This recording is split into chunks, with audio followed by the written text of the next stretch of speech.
Hello, hello, my friends. How are you doing this evening?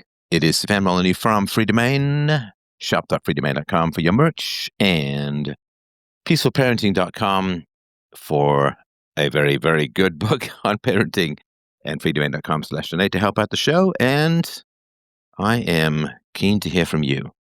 I had something set up for tonight, had a cancellation well, not even a cancellation, just a plain old no-show. It's rude, but it happens, and I try not to be overly judgmental because Lord knows I've forgotten a thing or two over the course of my life. So I certainly have a topic. I have a topic, but my topic is you. My topic are your questions, your comments, your issues. What might be most helpful to you with regards to philosophy as a whole? And if you want to talk, then please feel free to do so. You can raise your hand and raise your elbow.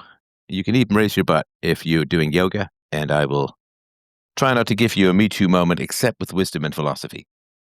So, I do have kind of a topic, but I just want to wait in case anybody's got a yearning burning that a doctor has not seen that they wanted to bear publicly on a philosophy show. So if you have something, I'll just wait for a second or two, because it's a funny thing. For those of you who don't know how to put this. So those of you who don't know, I used to be fairly meaty and substantial in libertarian circles. I even had a giant roast of me at PorkFest many years ago. And I used to go to a lot of conferences and do a lot of speaking and met, obviously, a lot of people and so on. Although I would say that I never got particularly close to people. And there could be a bunch of reasons for that, not particularly important now. But anyway, I was talking to someone I knew back in the day who shall remain nameless. I will refer to them as the last digit of pi. Ooh, now I want pi. Anyway, I was talking to somebody from back in the day, and this person, we'll call him/her Pi. Pi said about Anarcho-Pulco. Have you guys heard about this? Anarcho-Pulco. So Anarcho-Pulco was, and I assume still is, a conference that started in Jeff Berwick's domain. Jeff Berwick, the dollar vigilante, is somebody, I've done a couple of shows with him. He interviewed me at PorkFest about UPB, and he's been running Anarcho-Pulco since 2015. Anyway, so this person Pi that I was talking to a couple of days ago, mentioned that there was a documentary about good old Anarcho-Pulco.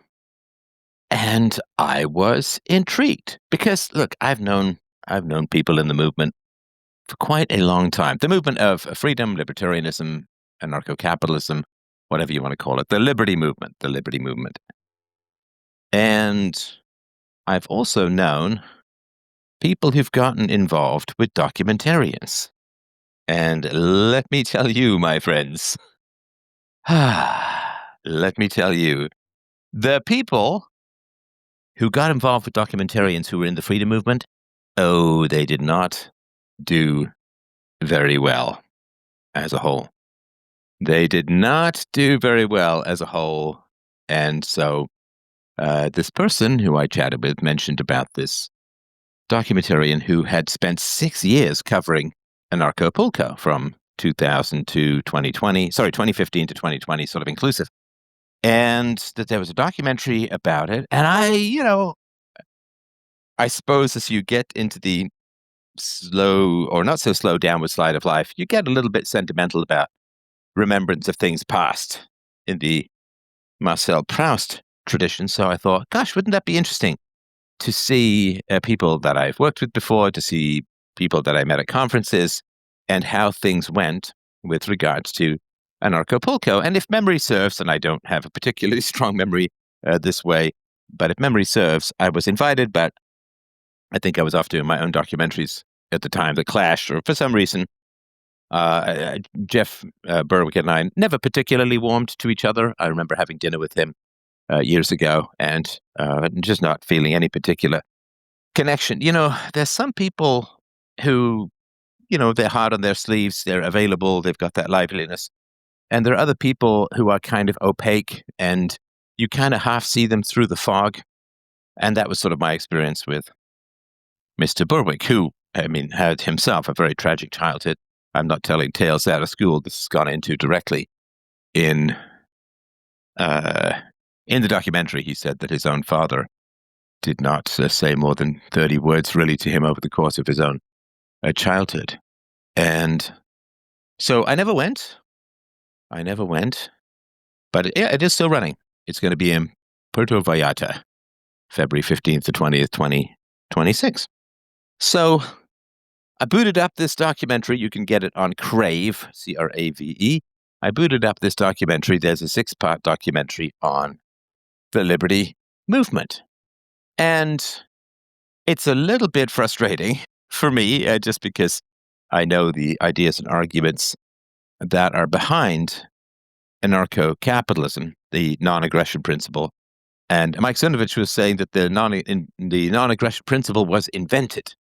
And I understand sort of what he means by that. It's not written in stone by the gods. But the non-aggression principle, which is to not initiate force against others, is the only logically consistent moral position. Now, of course, there's lots of people who don't care for logical consistency, but it is, in fact, really the only logically consistent moral system. And if you care about logic and you care about consistency, you have to follow the non-aggression principle as an ideal. If you don't care about those things, then you can just drag humanity by the bloody umbilical rope of force into the endless maw and hellscape of violence, which, looks like we're heading that way anyway. Hopefully we'll have a bounce somewhere down the road, but looks like we're sliding down to the pit of violence because the postmodernists have succeeded in removing rational consistency as a requirement for human thought and human communication. Oh, Hobeth! Hello, love your work. So, because the postmodernists have stripped the requirement for logical consistency from human communication, and they do that not because they care about freedom, not because they have any particular moral or rational objections to these things, but because they wish to substitute violence for reason in human relations. I don't know if you've ever known people like this. I've met some over the course of my storied existence, but holy shysterballs, Batman, some people really love violence. They love. You can understand obvious evolutionary reasons why this might come to pass or be, but some people really love violence, and they want to have it. They want to promote it. They want to get it.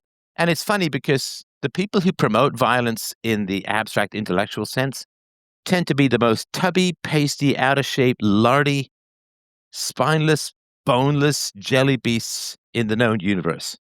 The most physically incompetent, pimply-faced, wide-assed, gaming chair, sticky fart, Velcro-bodied people that you could possibly conceive of. But boy, oh boy, do they love violence. And violence becomes inevitable, really, when you prevent people from reproducing. And this is why you have, all of this money that's taken from the productive and given to the unproductive. And of course, this article that came out recently just about how horrendous 2014 plus was for white males in the sort of smoking ash and ruins of the former free market that you had Larry Fink and BlackRock and lots of other investment companies absolutely fucking demanding that white males be excluded from jobs. And that's terrible. I mean, it's terrible in a way that can scarcely be conceived of. Because, see, in the past, when they wanted to get you in the past, what they did was they drafted you, they gave you a gun, and they pointed it at other sad saps like you and said, well, only one of you comes out alive. Only one of you gets to reproduce. Shoot him, or he shoots you, and then that's it. But at least you had a fighting fucking chance. All of this weird rug-pulling shit where you just send in your resumes and don't get anything back and you can't quite figure it out. You take a job, but then you get replaced by an H-1B, but then you take another job, but then you get replaced by someone else who's getting weird subsidies from the government to buy out businesses, and then you try something else and it gets rug-pulled again, and then like all of this sort of stuff. It's really like a soft erasure of an entire community. Wild stuff, horrendous stuff. And the postmodernists like that. They like that. It's really important to get people married off in society. I mean, in order to have any kind of stable society, because if you don't get people married off, do you know what their genes say? Fuck it, we got nothing to lose. Fuck it. And if you prevent people from reproducing, or make it very hard for them to reproduce, or make the conditions of their reproduction fairly horrendous, then what happens is the genes say we have nothing to lose. And this is why preventing entire groups from getting jobs, starting careers, paying off debt, forming families.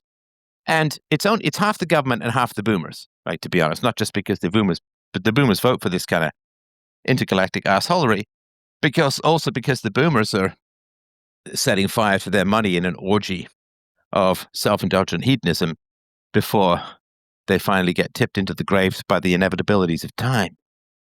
The boomers. So there was a friend. We used to play Dungeons and Dragons back in the day when I was in my early teens. And, the nights of arguing over rules, rolling dice, making jokes, and stuffing our faces with flat, greasy pizza and RC Cola. RC Cola was all we could afford, and it's the cheapest battery acid clean out your liver with a flamethrower kind of drink that you could get. And we had a friend, it's not his real name, I call him Bob. And Bob was cheap, man. Bob was cheap, man. Yeah. Don't get me wrong. I'm kind of cheap. I mean, I have checked my entire lineage for Scottish heritage. Yeah, I don't like to spend the money. I'm pretty cheap myself. But this guy, you know when you're a little bit good at something and then you meet someone who's really good at something, it's like, I bow down before you. I'm not worthy. I'm not worthy. If you ever karaoke, it's like, I did that song all right. And then someone comes up with a voice like an angel crying in your ear, and you're like, okay, you win. So this was me with Bob. I thought I was cheap. Bob, we used to make these jokes like, oh, here's the sound of Bob opening his wallet.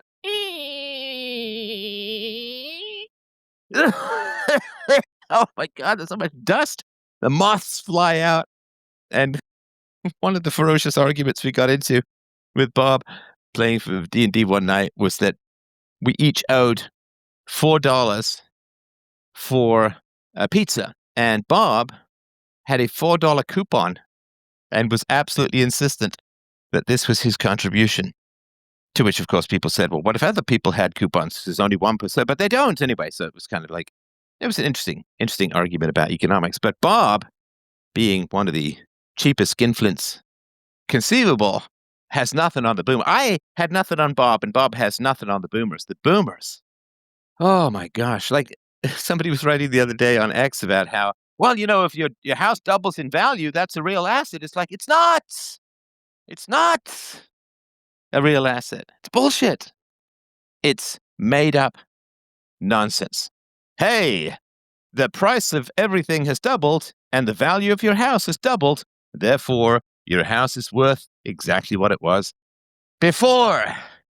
It's sort of like you can imagine that if the universe was doubling in size every 10 seconds, but everything was doubling in size, you wouldn't even know it because everything you could use to measure would also be doubling in size. But people said, well, but your kids inherited. It's like, okay. So let's say you have kids at 30, you live to 85, right? Well, that's 55 years that your kids don't get access to the house, right? So by the time your kids are 55, maybe they get a house. Maybe they get a house. When mass immigration has stacked people like cordwood all up and down the street, you ever see those cottages where they've got the firewood for the entire winter? Just massive amounts. Oh, you might be lucky to inherit a house when you're 55. What the fuck good does that do you? 55. 55. Meanwhile, since 20, you've been out there paying exorbitant rents, being unable to buy a house or even a condo, having roommates into your 40s, because you gotta eat. But don't worry, kids. When you're 55, you might inherit a larger house Can you sell that house? No. Why? Because if the price of housing has gone up enormously, selling your house gets you nothing. Why? Because you still need a place to live and everything's crazy expensive. Well, maybe you sell a big house or a bigger house and you go down to a condo or something like that, but the ratio hasn't changed. Your house has gone up 4 times in value. Oh, guess what? You know what else has gone up 4 times in value or more because it's downtown probably? The condo. You've gained nothing. Your kids have lost everything. And it's tough, man, because you're used to this constant upward flow, right? We're going to make more than our parents. We're going to make more than our parents. We're going to make more than our parents. You know, the birth rate now is lower than in the Great fucking Depression. 25% unemployment. The Dust Bowl. People eating pets. Government programs up the yin-yang. The birth rate now is lower. It's not just about money.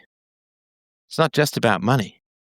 But boomers grew up in a different world and simply refused to adjust. Now, of course, I've had my ass kicked, and fairly so, like rightly so, because I had a little over half a decade off major social media. So when I came back, let me just tell you that the landscape had shifted.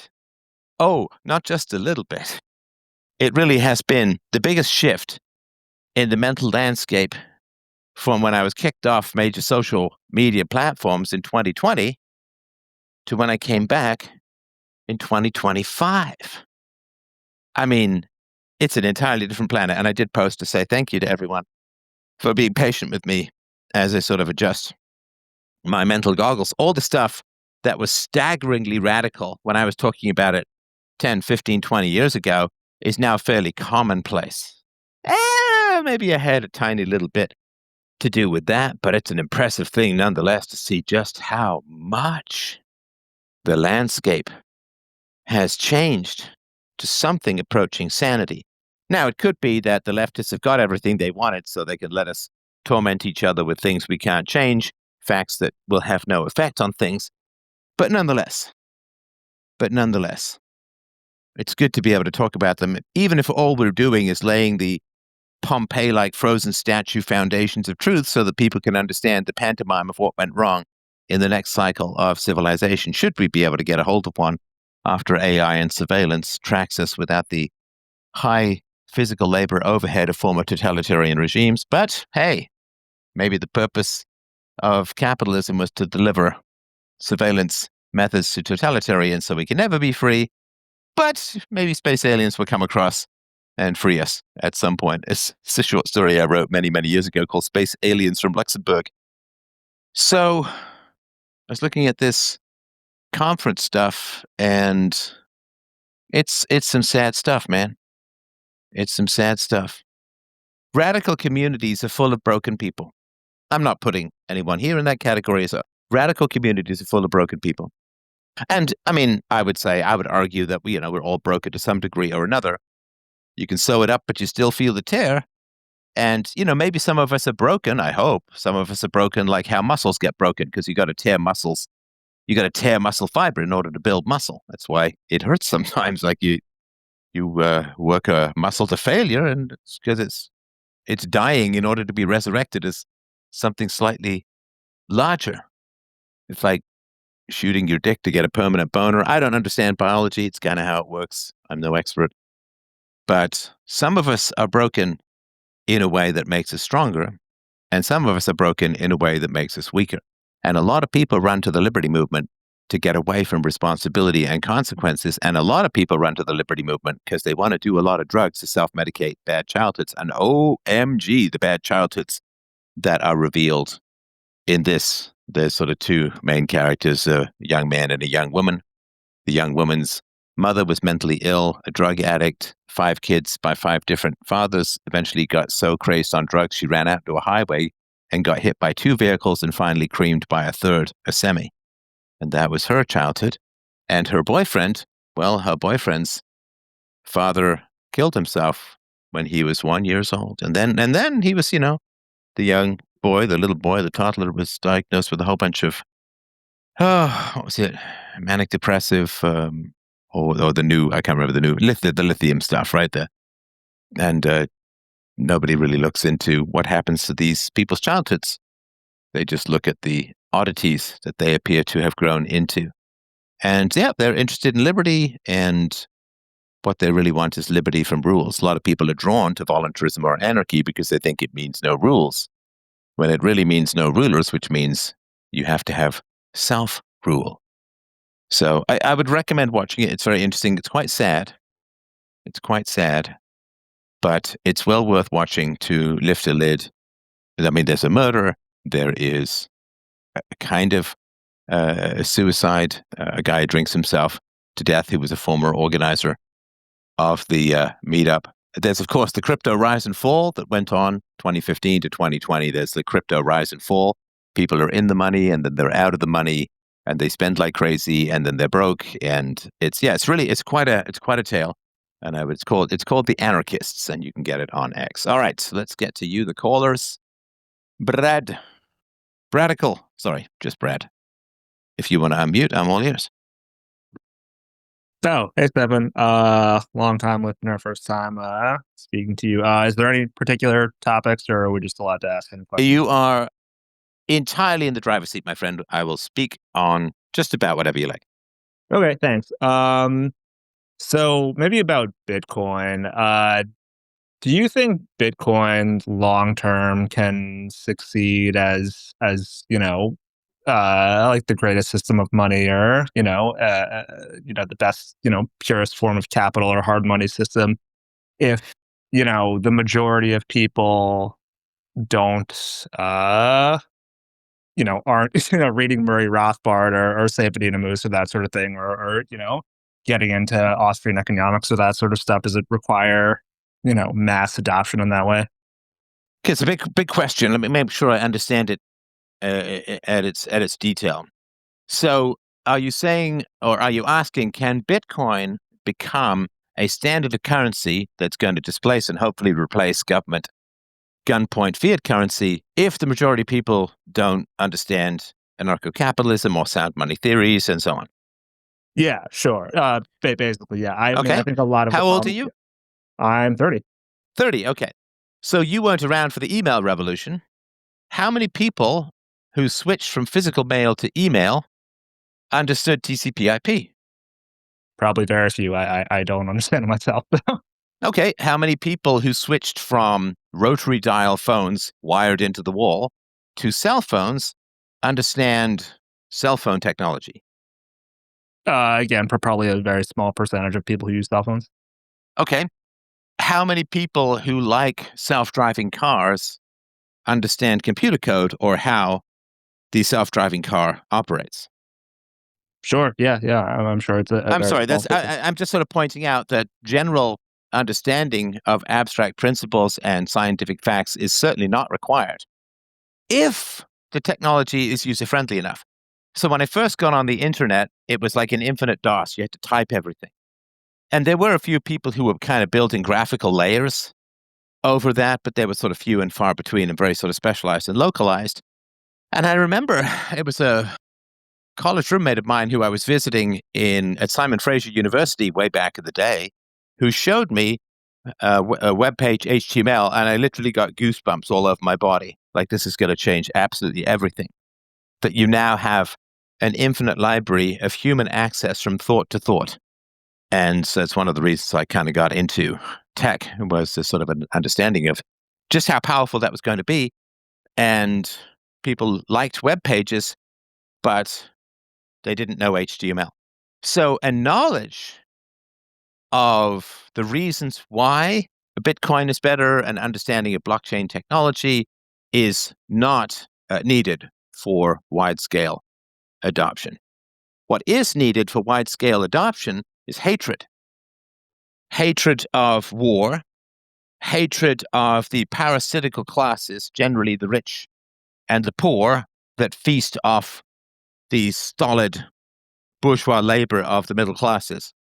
What is going to be needed is a whole bunch of hatred at the masters and manipulators of mankind, who pull the puppet strings of money all the time and feast on the productivity of the species as a whole to keep most for themselves, to buy some votes, and to enjoy the cockfighting spectacle of, God help us, Europe going to war with Russia. So we're just going to have to summon a lot of hatred. This is one of the reasons why hatred is such a negative emotion at the moment. Oh, that person's so full of hate. Well, why not? Say there's nothing to hate in this world? My God, hatred is a healthy emotion. Hatred is the immune system of a violated conscience. I mean, if you've got a cancer forming in your colon, don't you want your immune system to hate that shit?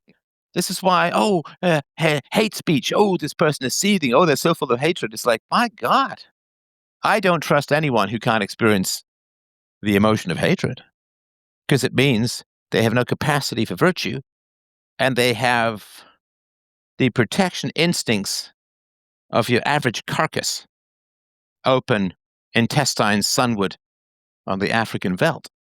So people are just going to have to get off their asses and start hating the exploiters and controllers of mankind. And so I think people just need to get angry at how much they've been exploited. You know, I mean, don't you get pissed? I'm sure you do. I'm sure people here do. I mean, at everything. They change the rules on you all the time. They change the interest rate on you all the time. They change the money supply. They take your money by force to promote things that are directly against your self-interest and your family's self-interest. And they change the rules on everything all the time. And they lie all the time. I mean, there's this big thing coming out in the UK at the moment where they're saying, well, we gotta start sending 11-year-old boys to anti-misogyny re-education camps. It's like, but the government covered up the mass rape of children for decades. Little girls. And now they're going to say, well, you know, it's really, really important that we respect women. Well, I think it is important to respect women, which is why they should have done something about these endless rapes across Europe, 500,000 or more girls.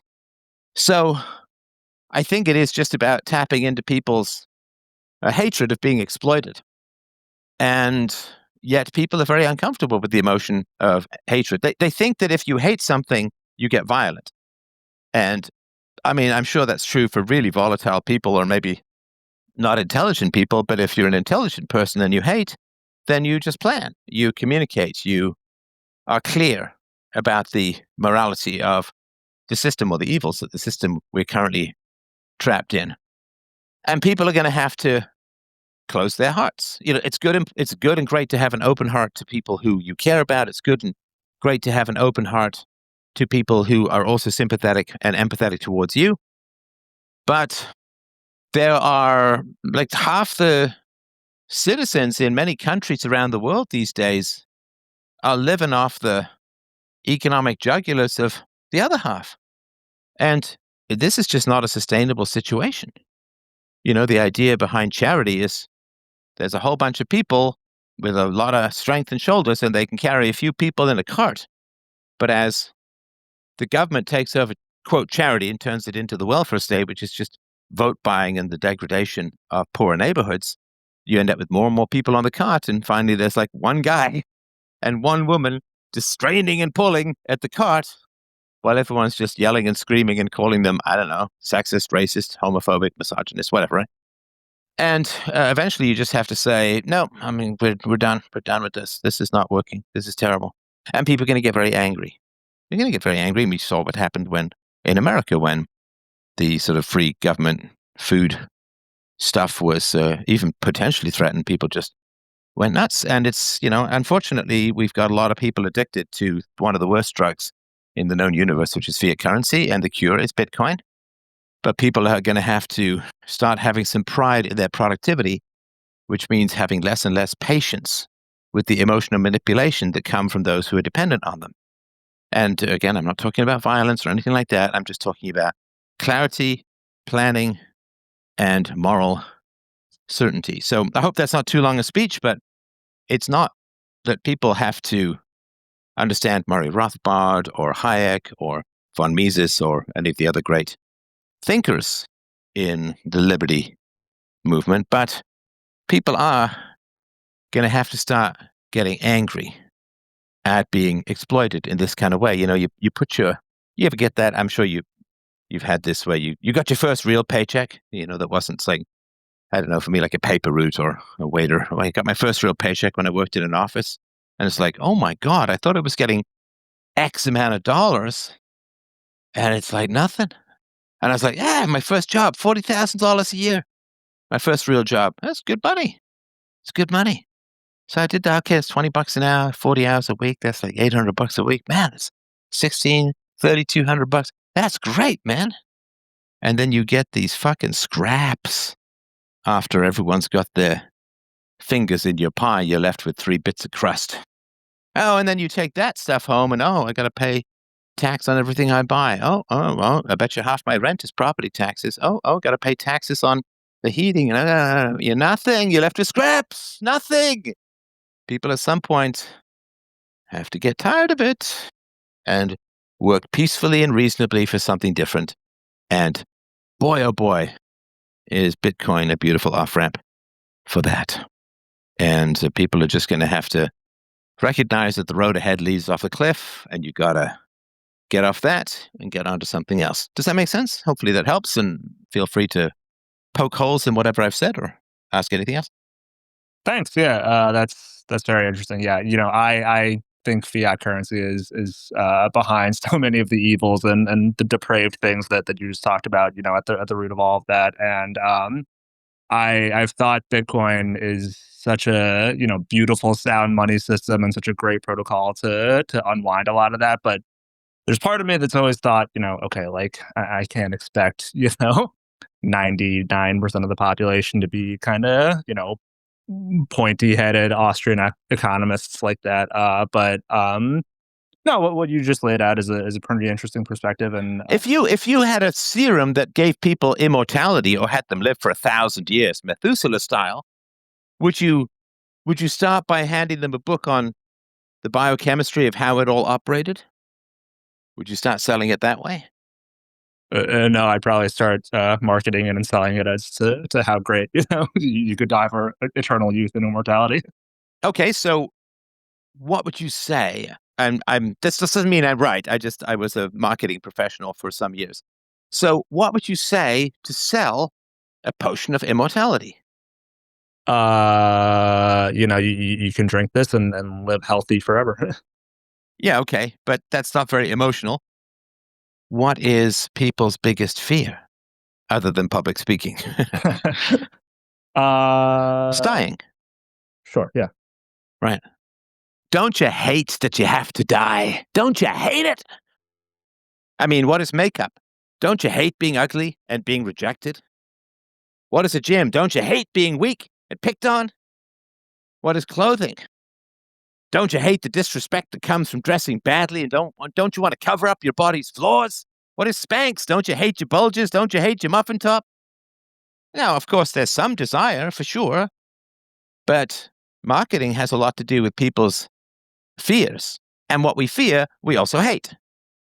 You ever have this where you're walking, if you got your kid out, you're walking at night down some neighborhood street, and there's some dog, and you think, Jesus, we're going to die, and you start like, I'm always situationally aware, like as a guy. I don't think it's just a guy thing. Like we're walking around, I'm like, okay, well, I could throw her up in that tree. I could climb that fence. There's a stick I could pull out of the ground and use as a weapon. That's just the way my brain works. I think it's pretty common. But some dog barks and you're frightened. And then what's the next emotion?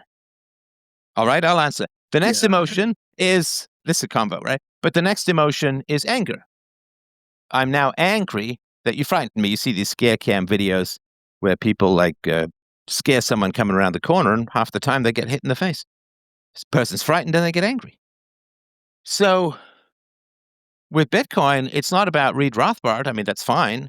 But it's about, don't you hate the fact that you keep working and never getting ahead? Don't you hate the fact that every time you put your money in the bank, it evaporates? Like you're storing stuff from the winter and you've got mice all in the grain, like you're going to die. Or, they're fomenting war in Europe right now. Wouldn't it be fucking great if these sociopathic warmongers, and in particular the ladies, ladies, very brave when you can't get drafted, aren't you? And they said, we got to go to war with Russia. Wouldn't it be great if you can say, No, I'm going to need you to ask nicely. Because you can't take my fucking Bitcoin without my permission. I'm going to need you to ask nicely. You don't order me because I hold the resources. I'm going to need you to make a case because I don't think it was a lot of Russian immigrants who were raping all those little British girls. I'm going to need you to ask nicely. We got to put a tariff on this country. I'm going to need you to ask nicely. Well, I need all this money because there's all these single moms. I'm going to need you to ask nicely. I'm going to need you to ask, not tell me. Oh, gosh, wouldn't that be great? That would be great. Yeah. Like, how would you like it if the government assigned you your marital partner and forced you to live with them and have children with them for the rest of your life? Some fat, old, ugly, whatever, right? People are like, no, you got to get married. No, I'm going to need you to ask nicely. I'm going to need this person to bring me some fucking flowers and chocolates and woo me. I'm going to need a foot rub. I'm going to need a blowjob. I'm going to need something other than an order. Now, some people love getting pushed around. I don't understand it. I don't know why. Those people are probably lost to the future, but wouldn't it be nice? Like there's all this stuff. The British Broadcasting, the corporation BBC. And the BBC is being sued by Trump for $10 billion for absolutely horribly editing his speeches. And everyone's like, oh, but the BBC is a treasured British institution. People love the BBC. Really? Really? It's like you go over to some guy's house and you're having dinner and you hear, what the hell was that? Oh, that's my girlfriend. Why is she banging on the... Is she in the basement? Why is she banging on the wall, bro? Oh, yeah, she loves me. I'm the greatest guy in the world for her. She loves me to death. It's a beautiful relationship. She treasures me. It's like, well, hang on. If she treasures you and she loves you and she would choose you above all other men, why the fuck have you got her locked in the basement? If the BBC is some treasured institution that everyone in England loves, why do they need to force you to pay its bills? Wouldn't you like to not be locked in the basement and have someone shout down the vents, oh, I lock you in the basement because you love me so much. I have to lock you in the basement because I'm so special and precious to you. It's like, what? It's like John Fowles the Collector, like some windowless van of infinite love. It's just, so wouldn't you like to have some choice in the world? And fiat currency will never give you that choice. They want to go to war, they just print the money. They want to fund other wars, they just print the money. They want to buy votes, they just print the money. They want to give subsidies to the rich, they just give the money. They want to pay off the poor, they just print the money. You have no say. There's no democracy when there's money printing. So yeah, I think it's just trying to get people to think of the world not as an inevitable zoo of subjugation, but as something that over the long run, we can work, as I say, sort of through peaceful parenting and reason and evidence to liberate ourselves from. But we don't have to live with this immune disorder where we never push back against anything that is harming us, but we can reason our way out of this. But yeah, so I think it's really about tapping into people's emotions. Intellectual stuff only goes so far, and it's fine to have it, of course. I mean, but you got to have your emotions as well. Does that make sense? Sure. Yeah. Yeah. That's a good perspective. I'll have to think about that more. Yeah. Just ask people, does it bother you that you can't plan for anything because the government keeps changing the rules? Does it bother you that they say, oh, get this degree and then you get this degree and there are no jobs for you because you've been replaced by foreigners? Like, does it bother you? Like, does it bother you that you can't save any money because the government keeps printing money and raising inflation and raising taxes? And does it bother you that you can't get a family started because you can't even rent a place on your own with a job that pays above the average? Does it bother you? I mean, and if it doesn't bother anyone, then, I mean, there's really nothing you can say. Like, you can't sell a serum of infinite life to people. You say, does it bother you getting older? Nope, I love it. I'm looking forward to going. I'm going to age out gracefully and then I'm going to die. It's okay, well, then if you're not bothered by getting older and dying, then I don't really have much to sell you. So you got to find out what bothers people and then say that's the solution, not here's the theory of fiat currency, which is fine. All right. Well, I appreciate that. And thank you very much for the question. Lovely stuff. And Monsieur or Madame Le Space Alien Glow Show, you are on free domain. Hello. Just Hello. a couple quick questions. There are no So quick questions. There are only bad answers, but I'm ready to adopt both. Go ahead. fantastic. So how do you learn how to hate when it feels antithetical to your nature? And is learning how to hate better advice for men only or women too? And then how does embracing that hatred not harden your heart? That is an excellent set of questions. Tell me, my young friend, for young you do sound, do you think that women don't hate? I think they do, but I also think it tends to be more antithetical to what women are supposed to kind of represent how we're supposed to act in the world. Let me ask you this. You were a teenager at some point, Of course. and as a teenager, did you ever have any trouble with any females in the school? Mm, I'm sure I did. I just don't recall. So you weren't ostracized or rejected or made fun of or excluded or gossiped about or anything like that? Mm, more than likely, yes. Did you ever see any effects of that? I guess that would be probably just like anxious around other people, depression, stuff like that, I would assume. Did you ever have a female betray your confidence? Mm, not that I recall. Really? Do I you could have be any wrong. siblings? Yes, sibling. She's calling from the future, ladies and gentlemen, when peaceful parenting has been achieved and all human perfidy has been undermined. All right, so do you have any siblings? Yes, I do. A Boys, sister. girls? Oh, you have a sister. Hmm. Older or younger? No, younger. Younger, okay. And how many years? Just a couple. Okay, and have you and your sister gotten along at all times? Well, of course, like any siblings, there's some fighting there once in a while. Okay, just give me a rough sketch of the time when your sister was the angriest with you. Mm, oh gosh, I wasn't expecting these kind of questions. I can't think of anything off the top of my head. Can you think of anything before the head injury that seems to have erased your memories of high school and your sibling?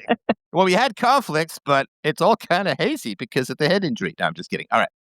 Okay, so tell me a time in your life, if you could, when Mhm. you have hated the most or gotten the closest to that kind of emotion.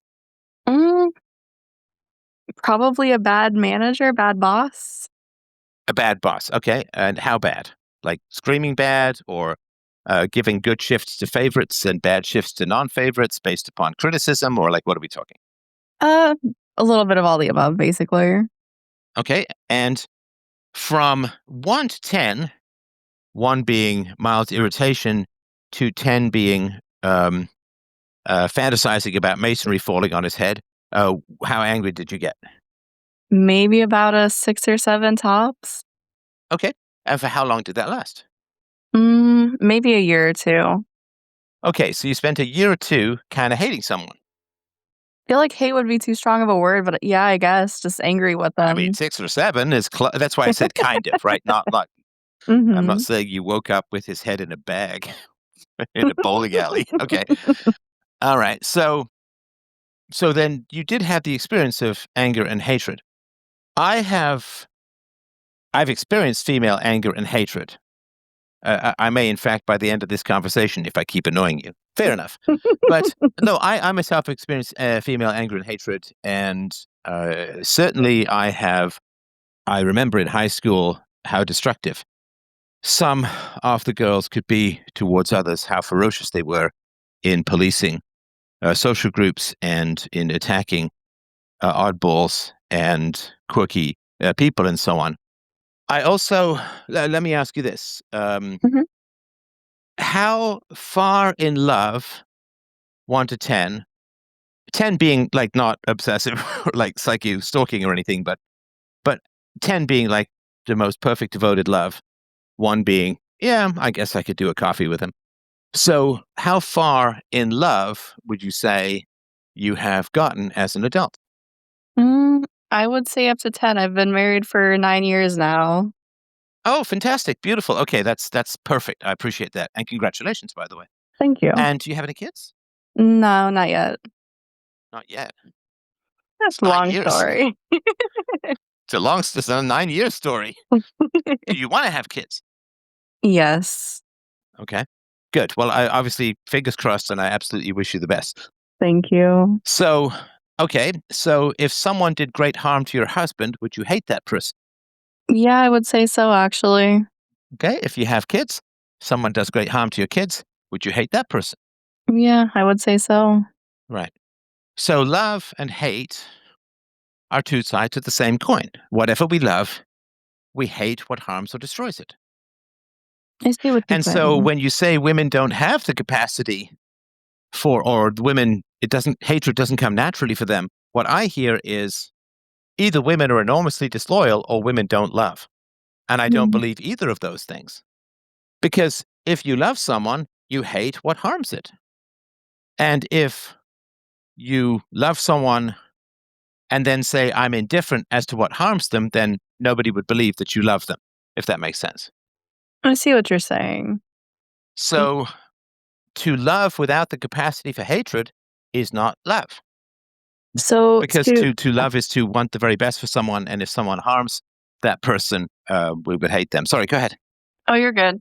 I was gonna say, with what you've been describing, though, it almost sounds like we're trying to use, like, preventative hatred, where it's, for example, what's going on over in the UK, where while I may not necessarily be directly impacted by, the Pakistani rape gangs, societally, we should kind of hate the people who are doing that. So it's kind of like preemptive or, like, not direct, if that makes sense? Well, it's not as direct as if it's your own child. Mhm. Right. And this is the wild thing is that in England, they're going to start the government's going to start lecturing boys about treating women well when countless of those boys have seen their own sisters get raped. And the government has actually arrested fathers trying to rescue their children from these rape houses. So the idea that Incredible. the government is going to have a lot of credibility when it comes to teaching boys about treating women well or females well, it's appalling. I mean, it's mind blowing. So it's different, of course, in the abstract than it is if it's your own sister or daughter. Mhm, and that's kinda what I was getting at. Right. So I do think that men have a little bit more facility for abstract emotions. And that's not it's not praise of men or any kind of denigration of women. I Mm, think that men get more passionate about abstract topics and women get more passionate about personal topics. So women need to listen to men when men say, this is going to get personal. mhm, This is going to get personal. So, for instance, we'll take it out of the personal for you and I, but let's say there's some woman, she has a son, and her son goes to university, maybe goes into debt, maybe they're not a very wealthy family, he's a white boy, and he mm, goes into debt, and he graduates from university. He wants to get his life started. He cannot get a job. Now, her husband for many years has probably been saying, this diversity stuff is kind of anti-white, it's anti-male, and it's going to make it really tough for him to get a job. mhm. Now, her son gets progressively more and more depressed. He kind of gives up hope. He stops bathing, he stops shaving, he just stays in his room. He doesn't come out. He's really depressed, and she starts to get really worried about him, Yeah. as she would, right? As anybody would. Now, if in the past she had listened, look, look, you're married, right? So there are times when you're right and your husband just needs to listen to you, right? Of course. I mean, I'm married, and I know that's true for sure. So, but there are also times when your husband is right and you just need to listen to him, right? Yes.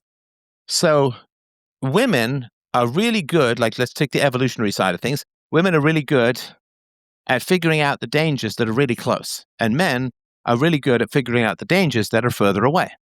Hmm. So if you look at the lions, right, the male lions say, "Oh, they're so lazy. All the women do is hunt, and the women are doing all the hunting." But the male lions are patrolling the outskirts of the territory to make sure that other lions don't come in.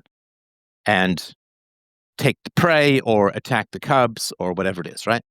So men in general are better at having emotional attachments to abstractions. I don't know if you've ever seen this. There's a video of a guy in England. I don't know if he's got some neurodivergence or whatever it is, but he's absolutely thrilled when a train he's expecting to come down the track comes down the track. Mm-hmm.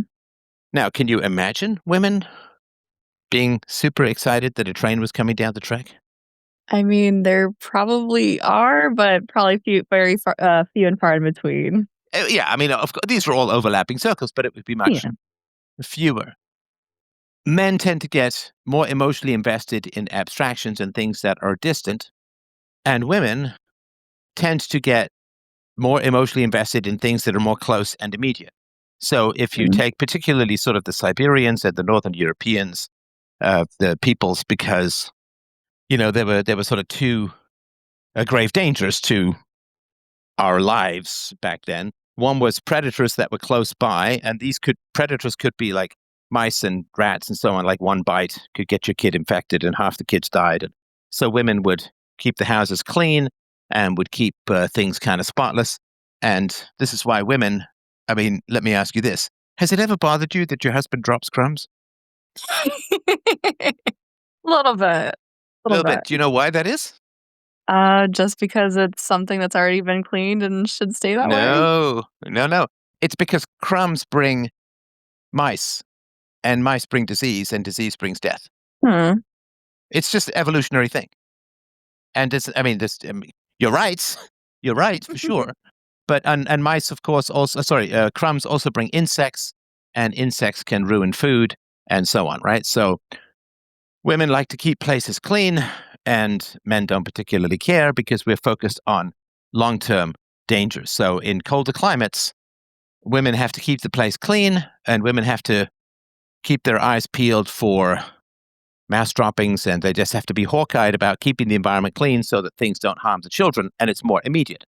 What are men doing? Well, men are building the fences to keep predators at bay, and men in particular are out there making sure that there's enough food. And women do this too, of course, with sort of pickling and jamming and so on.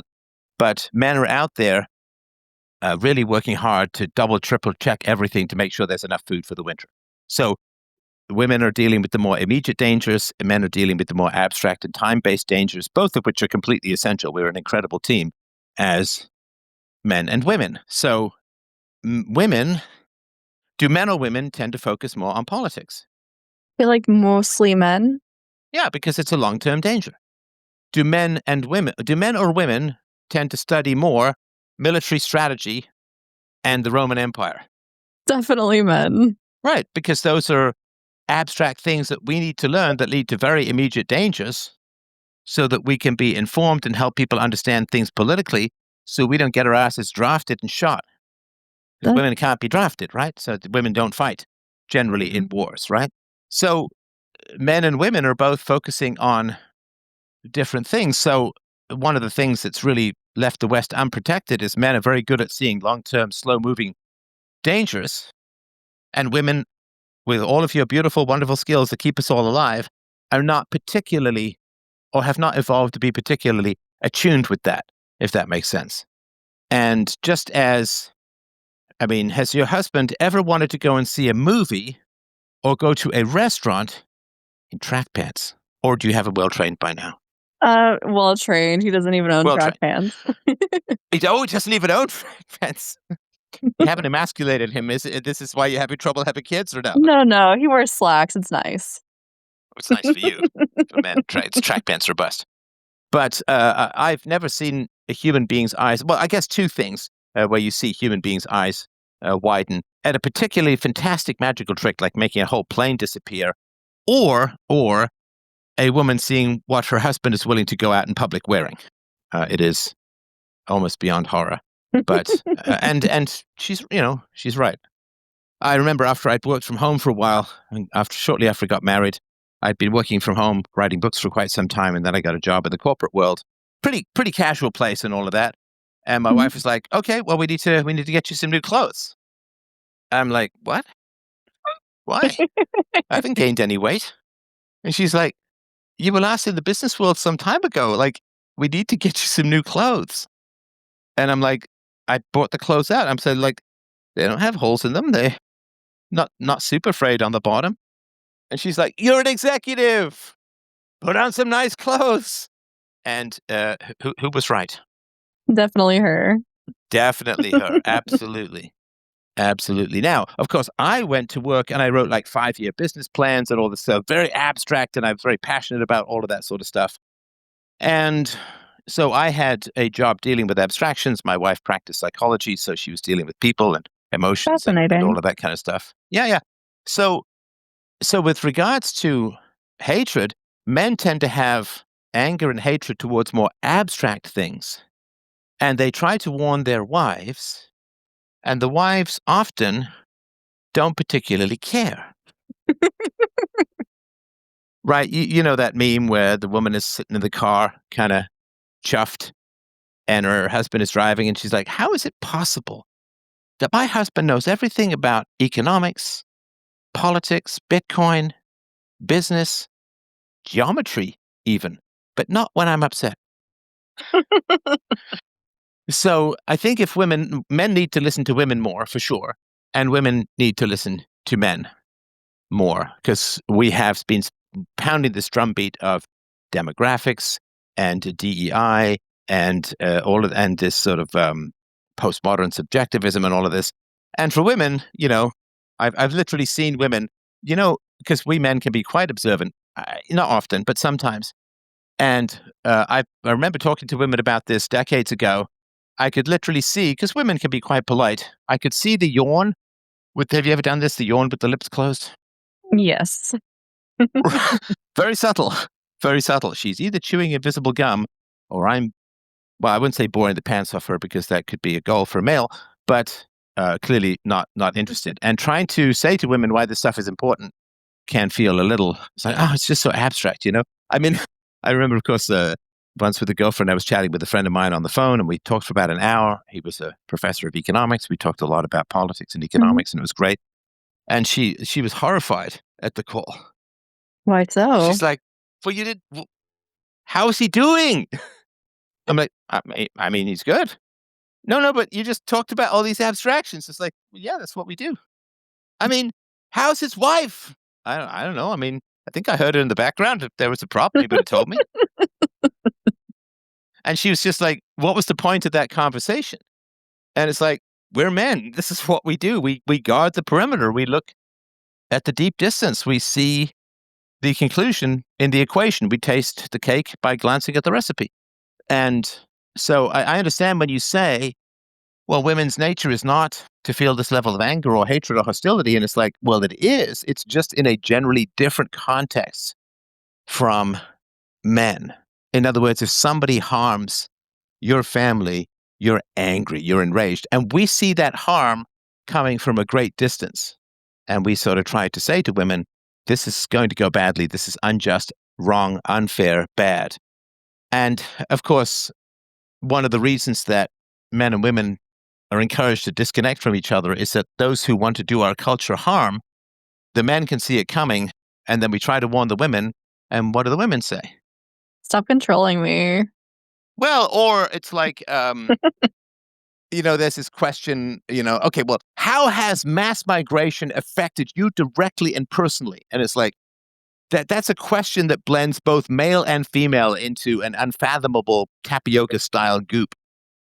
Because the effect that you personally, is like you have to follow those threads, but it's not like somebody backed over your family pet. Well, that's affected you personally, but all of these other things, it's this sort of abstract causality that men are pretty good at. That's why men make really good engineers and physicists and that kind of stuff. Mm-hmm. But yeah, so lowering the credibility of men in the eyes of women is really, really important, because we're just running around warning about these changes and how wrong and unjust it is. But it's subtle and it's distant, and it requires a focus on principles rather than experience. And it's sort of like, to sort of take a silly example, if somebody smokes a lot and somebody says, well, you should quit smoking, and they say, well, I'm not sick.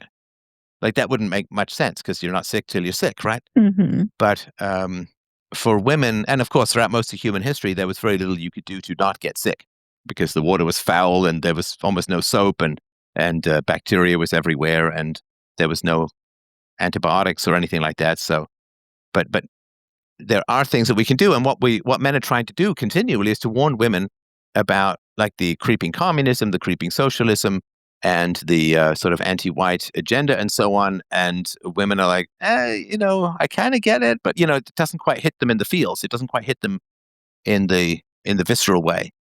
Yeah. And this problem was dealt with in the past, and I'm not saying that this is a big solution, but it was dealt with in the past by simply keeping women away from political power. I have And heard that, yes. yeah, and to be fair, keeping most men away from political power, like the time when men had to vote and women didn't was like 20 years out of all of the million-year human history. So it was trying to keep the most abstract and competent people at the helm of political power. That didn't work, of course, because we went into World War I and then Great Boom and then the Great Recession and then World War II, and right, so that didn't really work. But that was sort of the general theory. So one of the reasons why things are kind of tense between men and women is because men are constantly saying, this is bad, this is dangerous, this is going to end really badly. And women just kind of shrug and say, well, it's not affecting me. It's like, but it will. And by the time it does, it's kind of too late. So does that make sense? It does. It gives me a lot to think about too. Thank you very much. You're very welcome. And I hope that you get the kids that you like. My daughter is, oh my gosh, well, I know this. She's going to be 17 tomorrow. Oh, happy And birthday to her. I will absolutely pass that along to her. She already got her first big gift basket today, where she says, I like the fruit, Dad, I'm off sugar, right? And I should make fun of her. She's not a valley girl. I'm off sugar, Uh, she's just a mean girl. No, I'm kidding.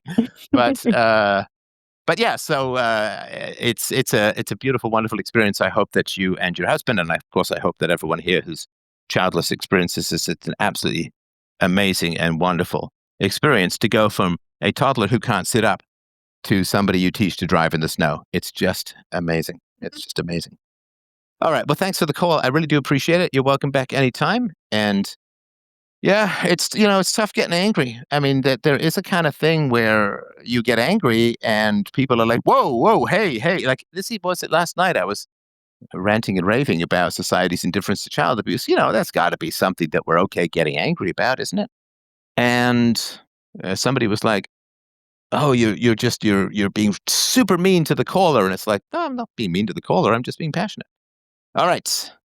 But if you've seen people misuse their anger and turn it into rage and abuse, then anger looks unhealthy, right? So if all you saw was people with autoimmune diseases, you'd say, oh man, our immune system is messed up. It just causes people to get sick. But that's people with dysfunctional immune systems, which is what violence and rage is. But people who have healthy anger have a good immune system. So you don't want to be the extreme where your immune system is attacking the healthy cells, and that's rage. You also don't want to you have no immune system and you got to live in some sort of weird bubble, and you want to have sort of a healthy Aristotelian mean. All right. Snappy. Hey.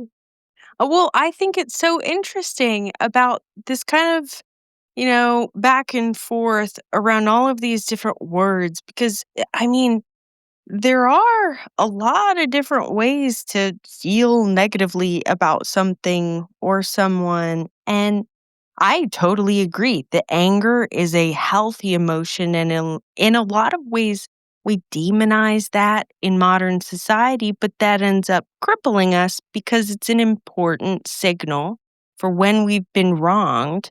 And then how do we handle that? So, and then kind of the tie to hate.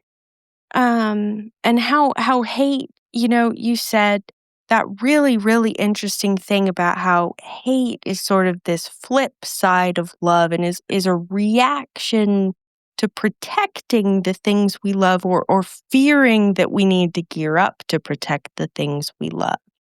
And so I guess my question for you, if you would take one. Oh, that's what I'm here for. Fire away. My question for you would be, do you think that hate is a way of thinking that affects planning, or do you think it is a state of feeling, like a set of moods that affect planning? Okay, could you just run me? I hate after having hold this whole speech about how men are so good at abstractions. I didn't follow that abstraction. No, Sorry. I'm sorry. No. I'm sure it's on me. So just take another run at it, and let's see if I get it round two. Sure. So, my question is, like, is hate a almost a philosophy about a thing or a person that creates a way of thinking, a way of reacting, or is hate a set of emotions that then generate those ways of thinking? And just Right. sort of your opinion. Right. That's a very, very good question. So I'll tell you what hate means to me, and see if it fits in that paradigm, and tell me, of course, if obviously tell me if you disagree. I'm certainly not any kind of final arbiter of these things. So in my experience, I get angry when I've been wronged, and the anger does not mean the other person is wrong.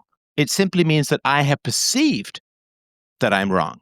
So, for instance, most of us have had at one time or another the experience where we think we're being overcharged for something.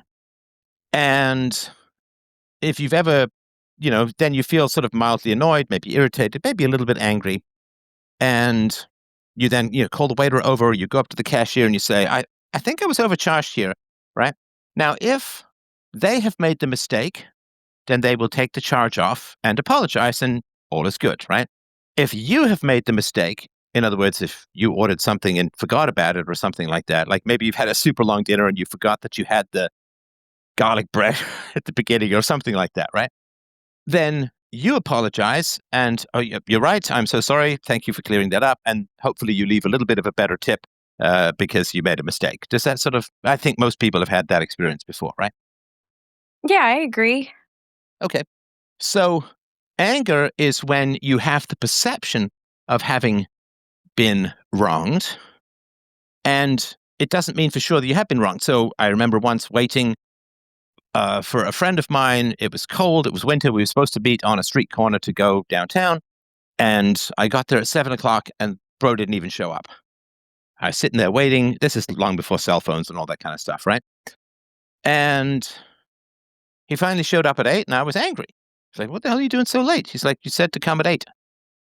And I was like, of course, like I didn't, right? Because what happens is you, at least for me, it's like you end up justifying yourself the whole time. You're thinking, oh my God, so rude, blah, blah, blah. Anyway, so at the end, so we went and, I said, okay, fine, well, we can't resolve it right now.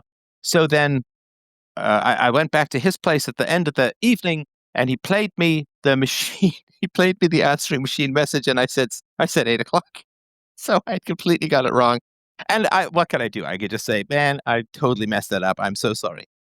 And so the fact that I felt angry was simply my perception that I had been wronged.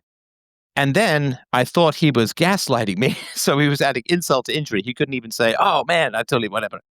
And it turns out that I was in the wrong. And of course, there have been times when I've been in the right. So the anger simply tells me that my perception is that I'm being wronged and I need to have a conversation. Now, how do we end up in hatred? Well, if you have the conversation and you get it resolved, your anger tends to dissipate, right? Like if they fix your bill or you were in the wrong about the bill, or I hear about me saying 8 rather than 7. I mean, I'm sure you've had that too. Just confirm if you had, like you think you're in the wrong or you think you've been wronged. It gets resolved in some manner and the anger tends to dissipate, right? Absolutely, I've been through that. I've Yeah. thought that, and on the other side too. Absolutely. Yeah, on the both side, where you're in the right or in the wrong or whatever, it tends to dissipate. Now, what happens though if the other person doesn't admit that they're wrong? Let's say you say, you charged me for the garlic bread. I didn't order the garlic bread. And you're certain that you didn't order the garlic bread, and they're certain that you did, and neither party gives way. What happens? I don't know. Well, you can't resolve it. So generally what I do in those situations is I'm like, okay, fine. I'll pay for the garlic bread. I'm not coming back to the restaurant. Right? I will pay. I'll pay the $4.50 for the garlic bread. I know I didn't order it. I'm not going to have this fight. I'll just pay the money, and but I won't go back to the restaurant. Does that make sense? I suppose when I have been in a situation like that, typically I have escalated it. So it's, even though that's such, a little, it can be a It can be thing to important enough to do. do that, right? But yeah, I think that escalating a situation is not always important, especially over garlic bread. Yeah, I'm giving a minor example, but certainly there are times. I remember once I had an exam in university, and I got marked quite low, which I was quite surprised about because I studied a lot. I knew the material. And so I demanded to get the question back and the answer, and I went over it with a fine-tooth comb, and I found that I had answered the question correctly on one interpretation of the question. There were two ways you could take the question. And what happened was I went back to the Classic. professor. Yeah, I went back, like, this was important to me, right? So I went back to the professor and I said, look, I'm going to fight for this. I could be wrong, but I'm going to fight for this because this was how I understood the question, right? And we went back and forth for a while. I could see that he knew that he was wrong because the question was somewhat poorly worded, or at least could be interpreted in two different ways. And anyway, so I ended up rescuing a lot of people's marks because a lot of people had been marked down for that. But when I went back and forth, so that was worth fighting over. And if he hadn't, I would have escalated further, and I would have gone to the department head, and I would have gone as far as I could. And sometimes that works, and sometimes it doesn't, right? Absolutely. Now, if it hadn't worked, like if I had gone all the way to, like Jordan Peterson went all the way to the Supreme Court to try and get this social media training stuff overturned, and sometimes you escalate, and I mean, I don't know what your percentage of winning is, but nobody bats 1,000, right? Because sometimes either you are in the wrong or people just won't admit fault, if that makes sense. So, and I'm happy to hear an example if you have one so that we make sure we're on the same page. If you have a good or something that's vivid in your mind where you escalated and what the outcome was. Nothing. Yes, there are several things in my Should I head. just pick a fight with you right now? Because then we could escalate and do it in real time, or just I kidding. Sorry, don't. go ahead. Okay. Oh, I'll teach you to hate. No, I'm just kidding. Go on. All right, so nothing in particular comes to mind.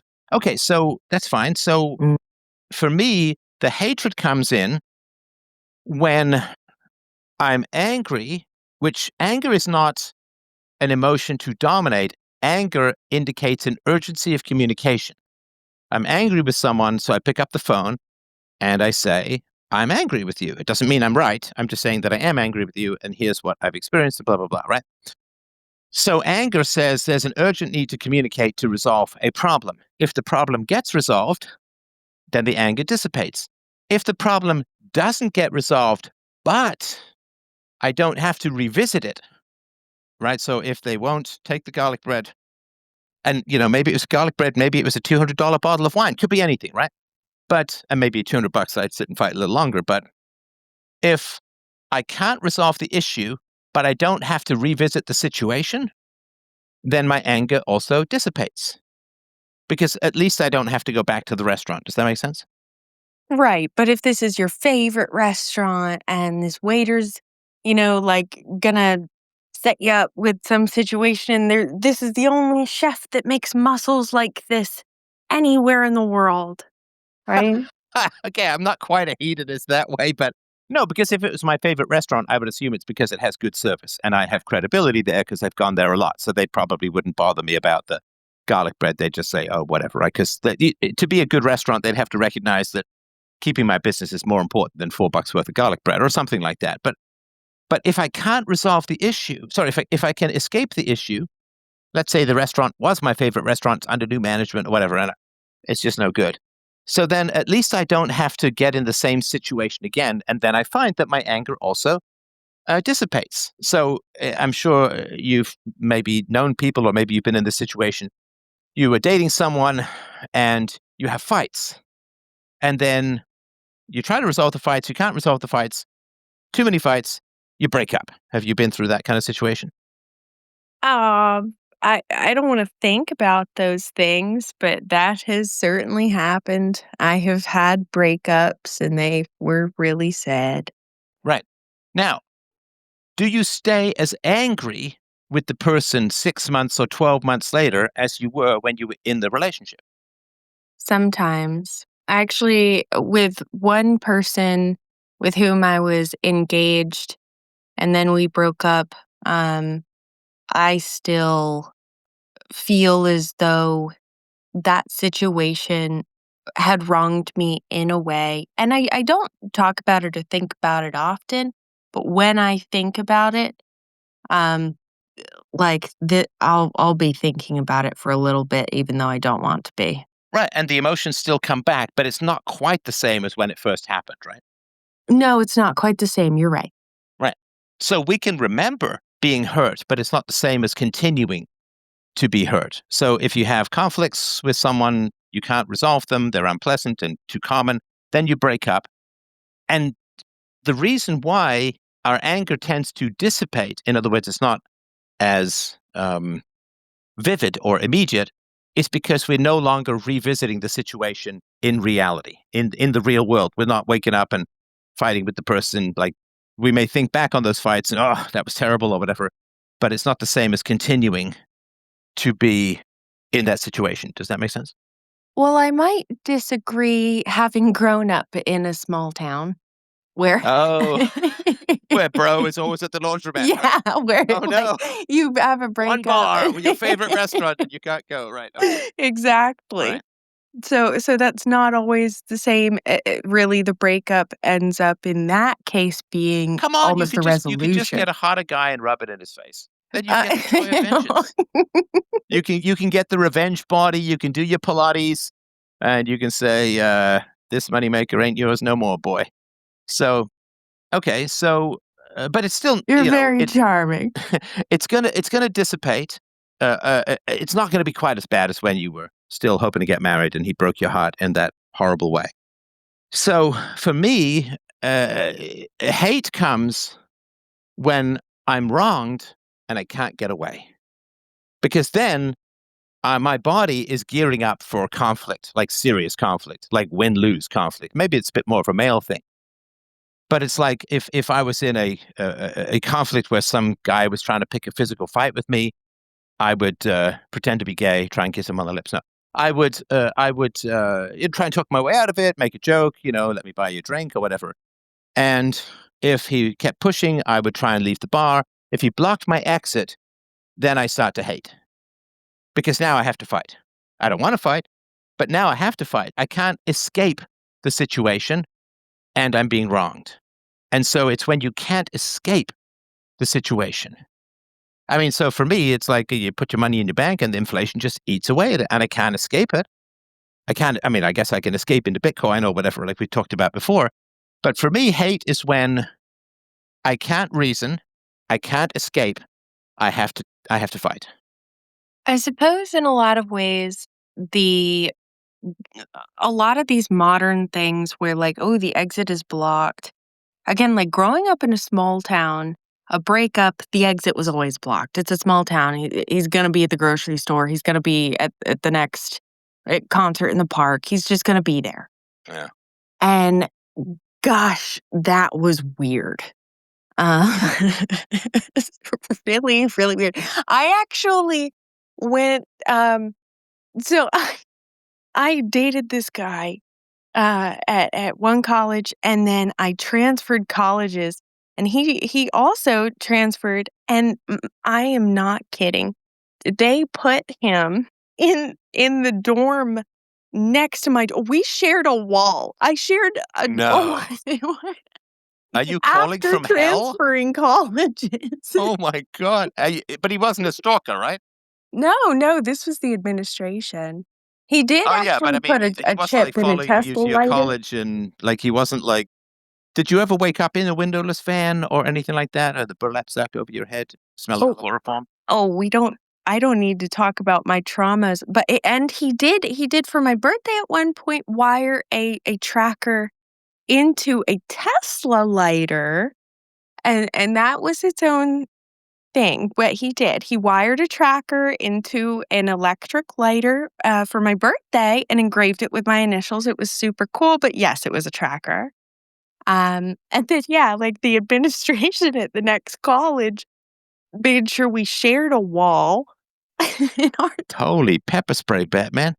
That is not a if you left someone, let them go kind of philosophy. It was pretty Right. So strange. to take a completely ridiculous example, right?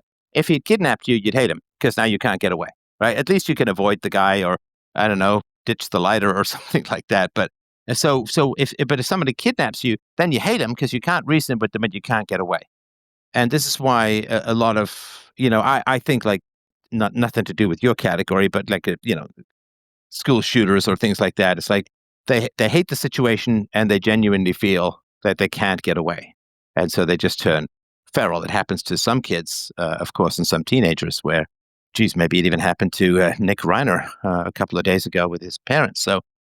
So I think to me, hatred is an emotion that says, okay, flight hasn't worked, reason hasn't worked, it's fight time, and I don't know how to fight without hating the enemy. I'm not Zen that way. I mean, it could be a fault, maybe it's a strength. I don't know. It doesn't really matter. But it is the way that I'm wired, and there's only a certain amount of stuff you can do with. There's only a certain amount of tweaks you can do with the way that you're wired. I mean, you can't enjoy a tooth drilling without Novocaine. So hatred is for me. I've been wronged. Anger tells me to communicate. If I can resolve it, great. If I can't resolve it, but I can escape it, great. If I can't resolve it and I can't escape it, that's where the hatred comes in for me. May I ask a question? Yeah, of course. Thank you. So, I suppose I'm hearing you say that you're struggling to get yourself to a state where you feel capable sometimes of defending yourself in a situation where you feel it would be just to defend yourself. And so you're looking at maybe these different it almost sounds like you want to like reward hack into a place where you would be emotionally able to defend yourself. And so I It's want interesting, yeah. Sorry, go ahead. well just real quick. I suppose because we were talking just earlier about how feelings are signals is like I know that we can be hacked by others to have reduced signals for whatever reasons, or because we may love somebody who is hurting us, and then we have a reduced defense to them. And so, like, is that kind of where this is coming from? Yeah, it's a good question. So for me, hatred doesn't mean violence. It can. I hope it doesn't, at least for the most part. And if you're in some desperate situation of self-defense or whatever, that's a different matter. But what I'm trapped by is not a basement or chains or a windowless van. What I'm trapped by is words. What I'm trapped by is people's denial of not yours, right? But people's denial of reality, people's denial of the toxic elements of the system that we're in. So because what I'm trapped by is words, what I fight with are words, right? If I was trapped by chains, then I would try and break the chains or get them over the pole in some hyper sit-up Tom Cruise style or something. But what I'm trapped by is language. So what I fight with is language. So hatred, I think, not that I live in some state of perpetual hatred or anything like that, but I need to have access to the emotion when I am fighting. So if I'm in a debate that's quite hostile, then I need to have access to anger. And the anger says, look, and this has happened in some calls over the course of my sort of public career. When I do a call-in show, people would just be passive-aggressive or snippy or bitchy or rude or something like that. And I'll also get angry and I'll sort of point out that they need to stop doing that. Or people will talk in my ear when I'm just I listen to them for 10 minutes and then I try and say something. They immediately start talking in my ear and I tell them to stop doing that. So it's annoying.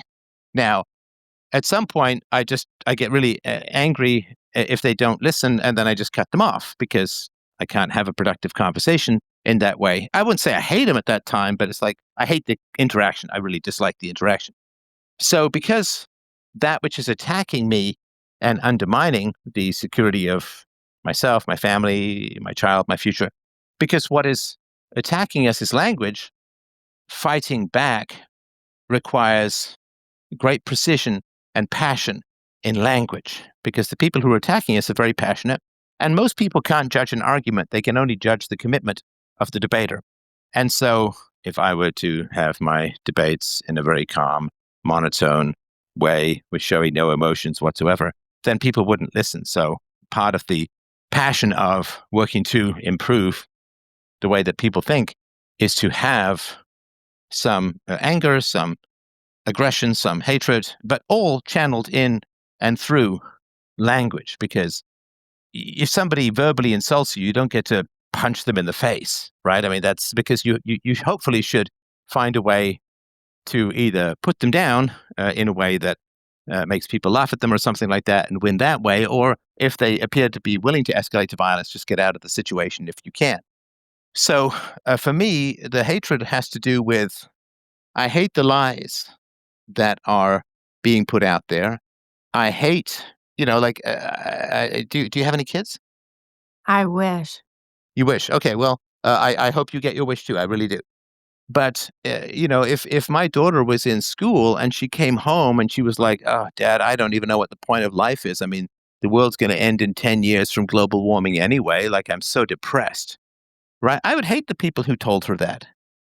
I would hate the people who lied to my child and made her feel full of despair. Now, it doesn't mean that I can go and do anything violent, because what is happening is language. So I hate the people who do it, and I'm very passionate about fighting back against those kinds of lies that harm people, or people who say, oh, well, the natives who lived in the land that you now live in were perfect and wonderful and angelic, and it was the Garden of Eden, and then you all just came along and slaughtered them for no reason and infected them with smallpox. I hate those kinds of lies because it's just false, and it makes people feel bad. Or, white people were the only people who ever had slaves, and it's like, no, that's not true. White people had slaves for the least. I mean, look at the Koreans, for heaven's sakes. Or what's going on in the Middle East, or has been going on in the Middle East. So I hate the people, and I don't hate people who make mistakes. I mean, I make mistakes.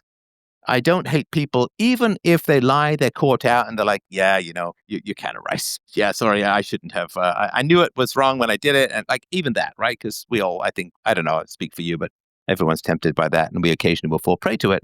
But the people who double down in their sadistic lies, no matter what evidence is provided to the contrary, yeah, I hate those people. And doesn't mean I'm going to do any violence, but it means that I'm going to be very focused and energetic in my verbal response, if that makes sense.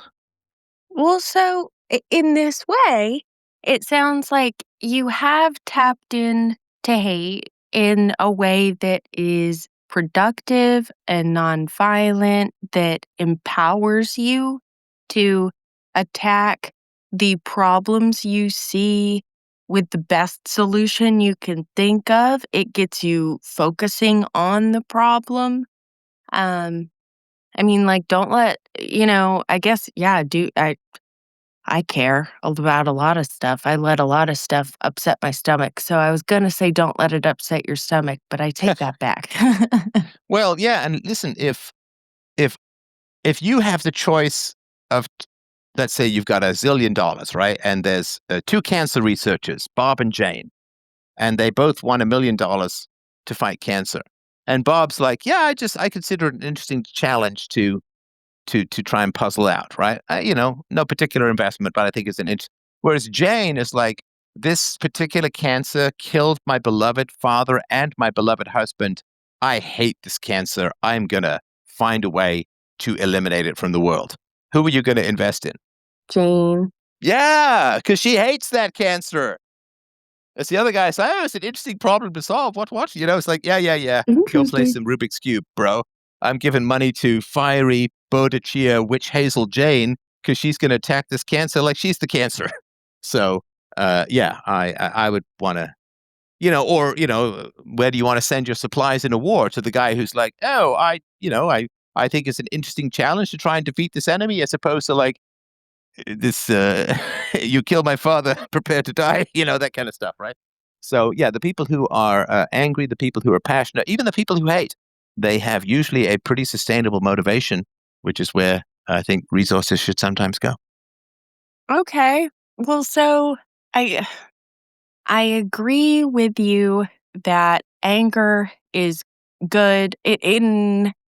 Mm, it gives energy. It really does, and it's healthy. And when we spend that energy not listening to ourselves and suppressing ourselves, we are not using that energy to attack the problem. And the feedback loop goes to punishing ourselves instead of actually trying, like, fixing anything. With energy, moving stuff over time is work. And if I'm being wronged, then I would like to apply that work to fixing what is wrong rather than chewing on myself, you know?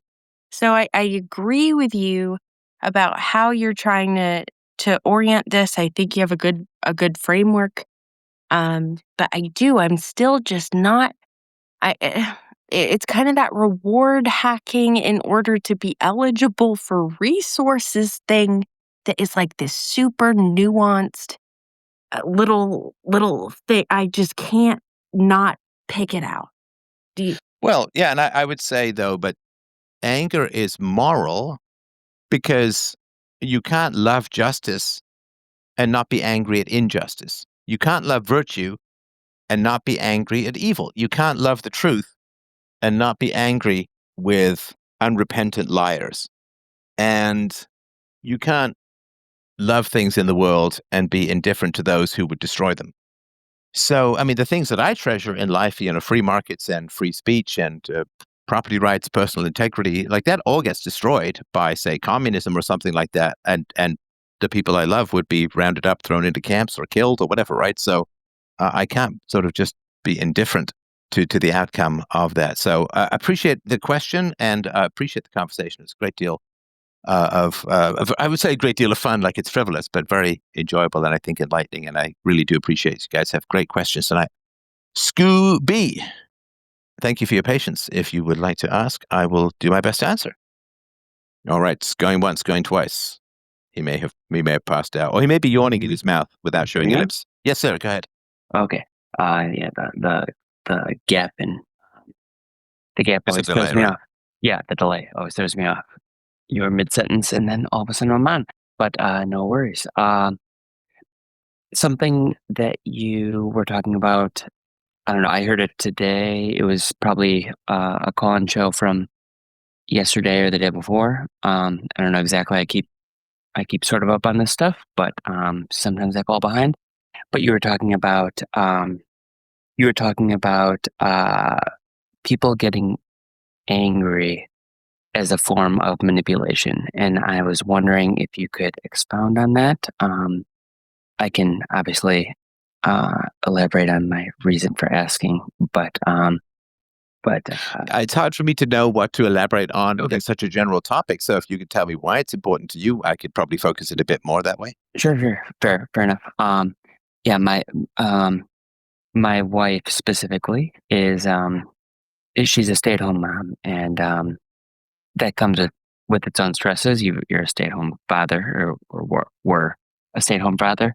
So you know what that comes with. I've got 2 young daughters, and 3.5 and 2.5, and so it's quite stressful. But at the same time, I'm I thought the responsibilities were sort of understood in terms of maintaining the house and handling the kids, and I come home and I help out as much as I can. But whenever I sort of this is going back even further to another conversation that you had about talking about preferences. If I have a different preference, if I describe an issue that I have, then I have like, can you handle that? And Sorry, I'm losing a little bit of thread of what it is you're talking about. So can you tell me, is it your wife who uses anger? yes, yes. Okay, so what sort of things do you say that cause her to get angry, and what does she say in return? If I were to mention, such as, the most ridiculous example, but this is true, is, can you please flush the toilet when you pee?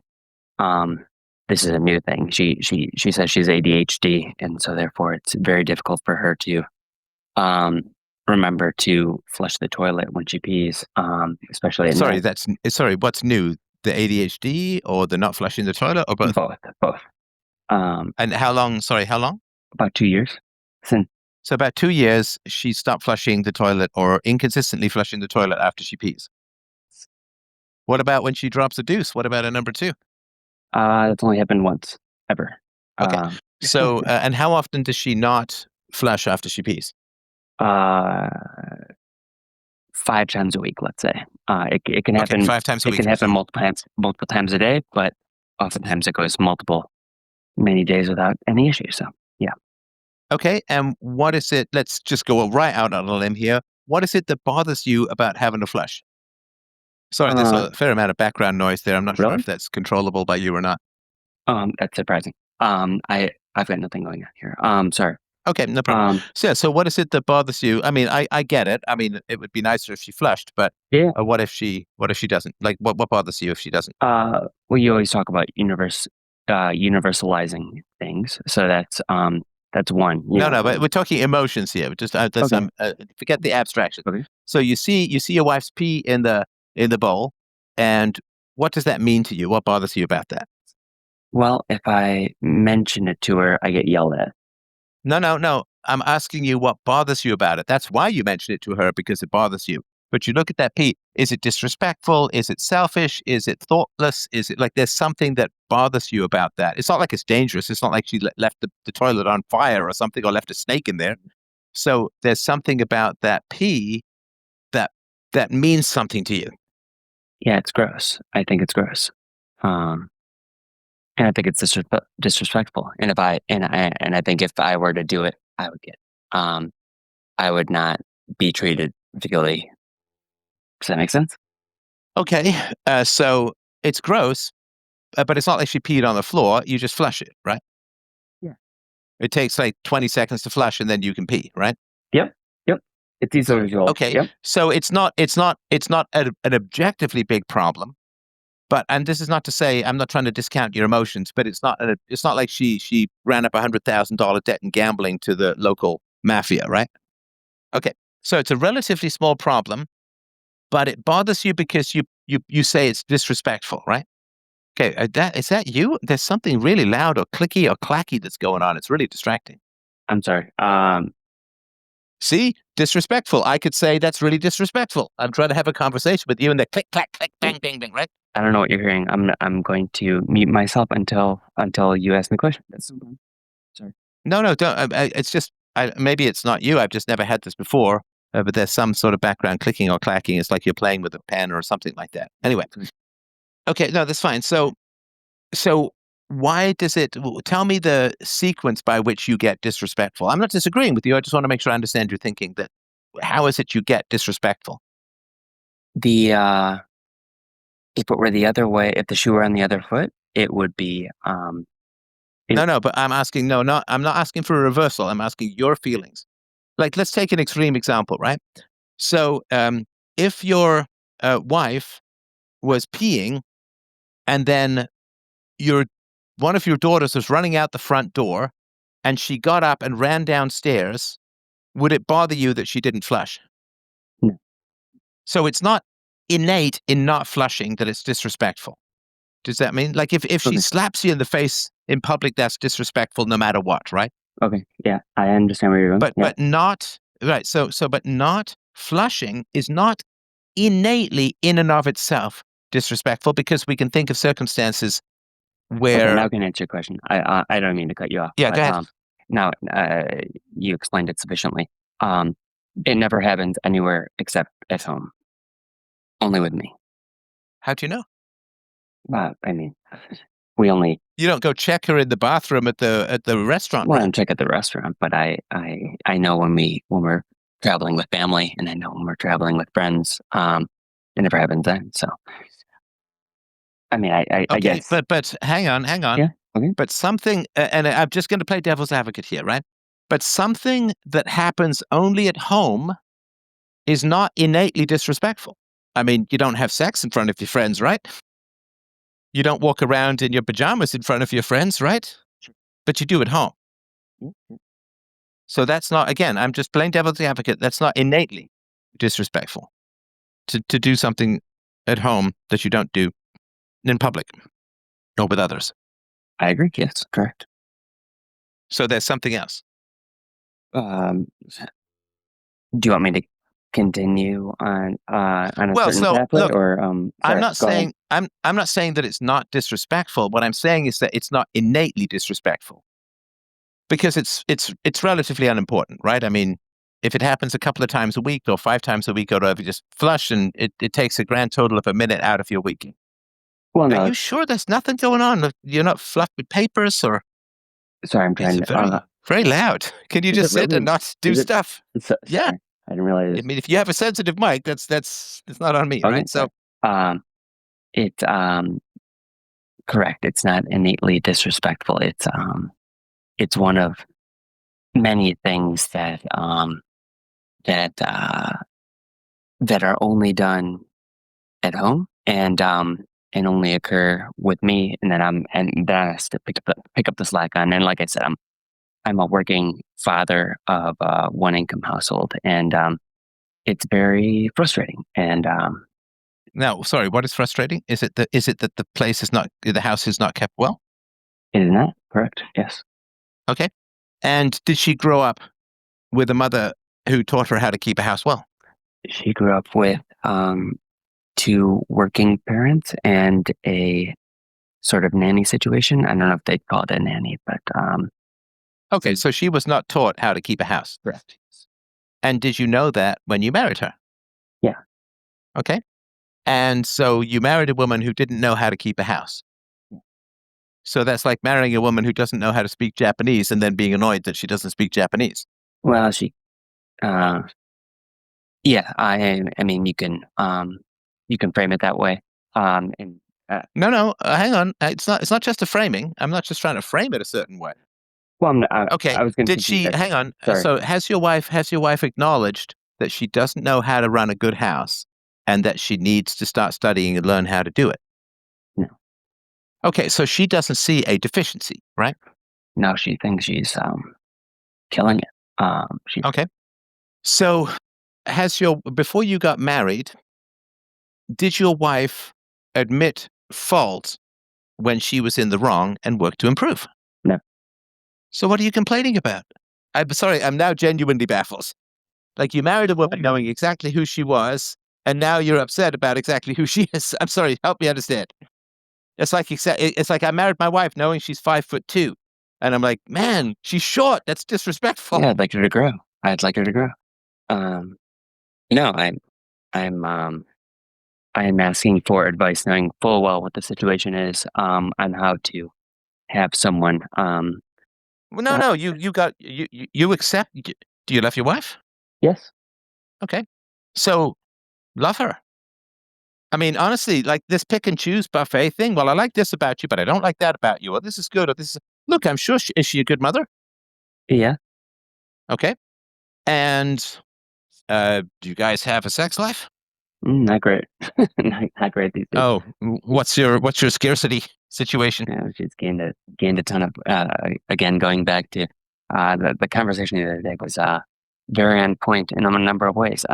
She's gained a ton of weight since having 2 kids, and that was a couple of years ago. So Okay, right. So the problem is that when you are you opening something or eating something? My mic gets sensitive every time I touch anything. Okay, I keep this is like the fourth, bro. This is the 4th time. Hang on. I mean, but you understand that you're complaining to me about your wife's annoying habits? Okay, yeah, you're right. You don't think she has anything to complain about? I mean, I've known you for 10 minutes and I've got things to complain about. Okay. So, were you? You knew that she didn't admit fault before you got married, right? Not to the extent that I do now, but yes. No, you said she never admitted fault. Okay, how long did you know her before you got married? Oh wow, you're right, but it's gotten worse. Like years? Yeah, years. Yeah, 5, 6 years.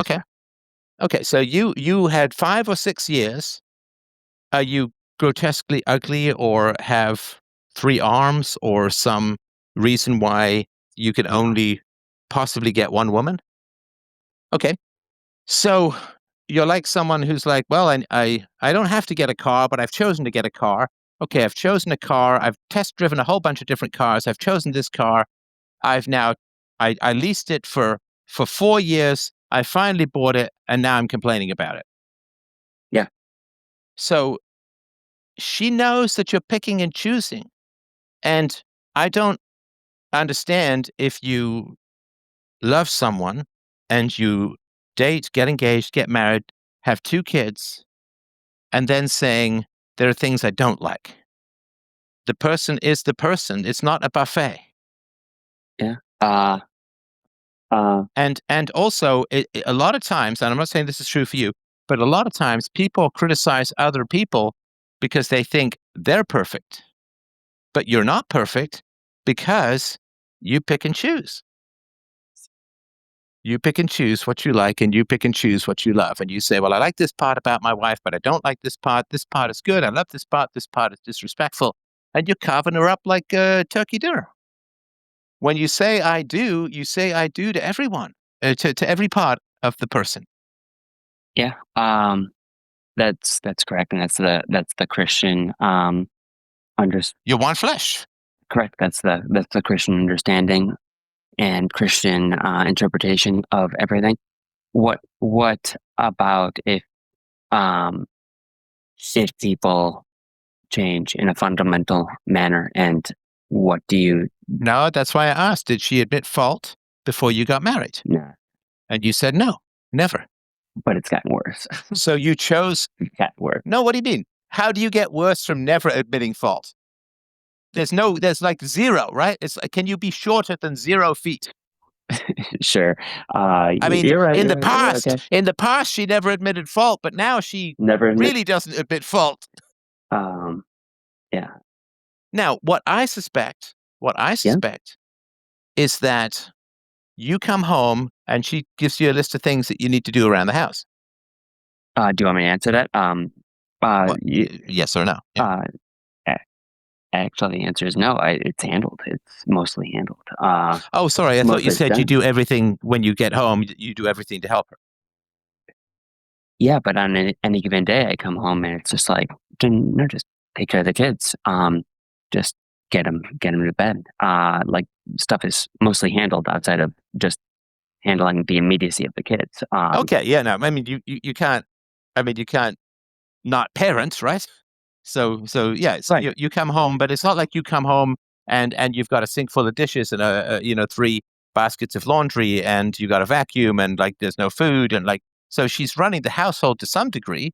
No, Maybe she's not. No, she's not. Oh, she's not. Okay. So when you come home, what do you need to do? I come home and oftentimes I'm making dinner. I'm always doing the dishes. I'm always doing the laundry, which is like the most basic. Bro, I just sorry, this is so confusing to me. I just asked you, does she give you she doesn't give you a list, but there is a list. Sorry, because I said, do you come home and she gives you a list of things that you have to do, and you said no. Well, I think of a list in terms of like can you take the like manly things to do, like the things that a typical man does. Okay, so you have those are sorry, all just be clear. taken care- So you have a bunch of housework that you have to do when you get home. Okay, is she depressed? My guess is yes. Oh, Or something. and what would you say are the indications of her depression? Mega constant use of drugs, particularly. Sorry, what? Hang on, drugs? What are you talking about? Weed, mainly smoking weed. Whoa! Hang on, hold the phone here. She's parenting and high. Yeah, that you can't allow that. Well, like I said, when I bring stuff up, I get screamed at. So that goes back to my original original comment. That was the original. Okay. yeah. How high is she? She smokes twice a day. Okay. And she's in charge of 2 little children, and she's stoned. She doesn't tell me how much she smokes, but she's You just said twice a day. right. She doesn't tell me how much she smokes. I don't know how strong Okay, this stuff is. But yes, bro, yes. bro. I'm not gonna walk it back. Yes, I Is she agree. a drug addict? Is she a drug addict? I mean, by any normal definition, yes. And I've told Okay. that to her. Okay, so she's a drug addict, and is the house dangerous to the children at all? In other words, is it not safety proofed and so on? Like the kids can't get at the electrical sockets, they can't get at the stove. Is it safe? It's 100% safe. Yes. Well, yeah, okay. I mean, not if she's a drug addict. Okay, and did she abuse drugs before you got married? Yes. Okay. Is she doing more drugs now or fewer? Well, she's been enabled by therapists or psychiatrists, one or the other. She's convinced that it's helping her anxiety and. Oh, so she's got. Sorry, please, I'm begging you to stop shifting around. I'm not doing anything right now. Sorry, she's walking around upstairs, and I'm trying to. Okay. Oh yeah, you said she'd gained a lot of weight. Okay. All right. So is she doing medical marijuana for anxiety? This is casual, but it's the excuse is that it's for anxiety or for ADHD or whatever. Sorry, I don't quite understand. Has she got a prescription for the weed? I believe so, but you can also just buy it freely. We're in a medical a state where you can just buy it. So I don't know. Have you been to therapy with her? Yeah. Okay, and what does the therapist say about her drug use? The therapy didn't go well. we talked about she exploded. She wouldn't let me talk. She in his words, flooded, and we didn't go back to the therapist, and we're looking at a new ones.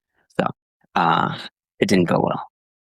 Do you have any idea why you would marry somebody who takes a lot of drugs?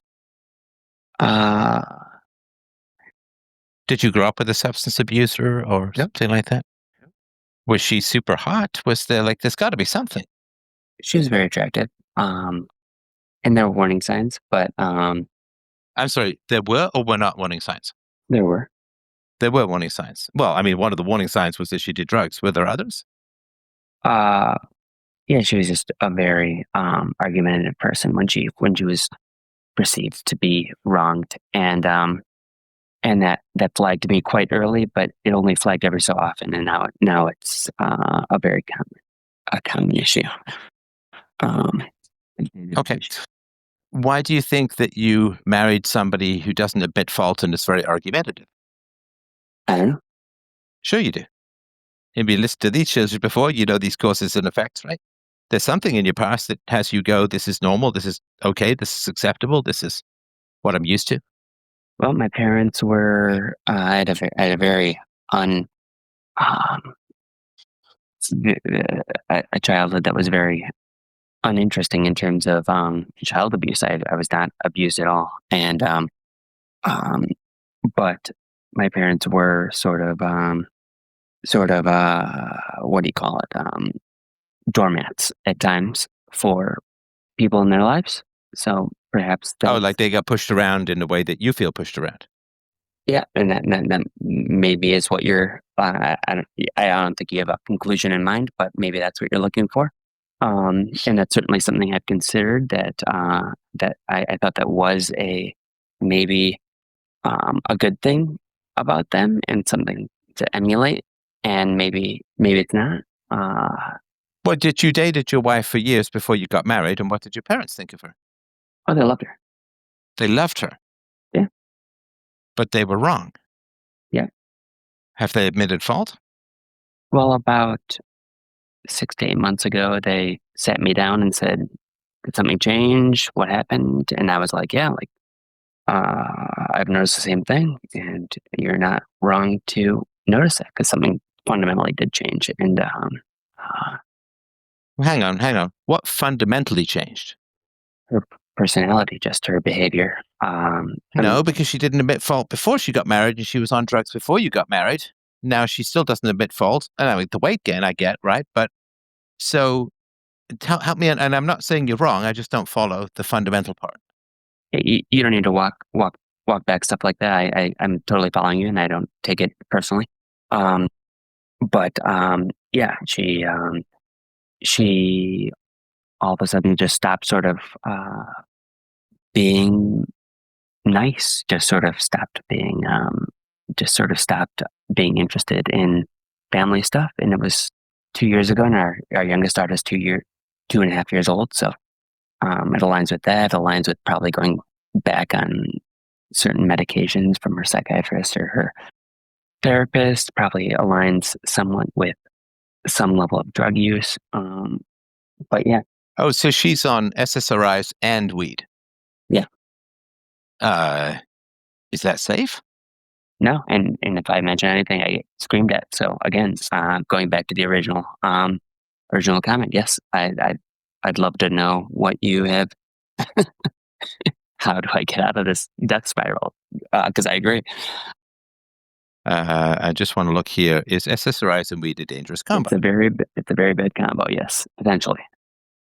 Well, I mean, it says no. It's not considered entirely safe. Can carry notable risks, although it's not universally dangerous for everyone. And what was her childhood like? She did not have a great childhood. She lost a brother when she was quite young.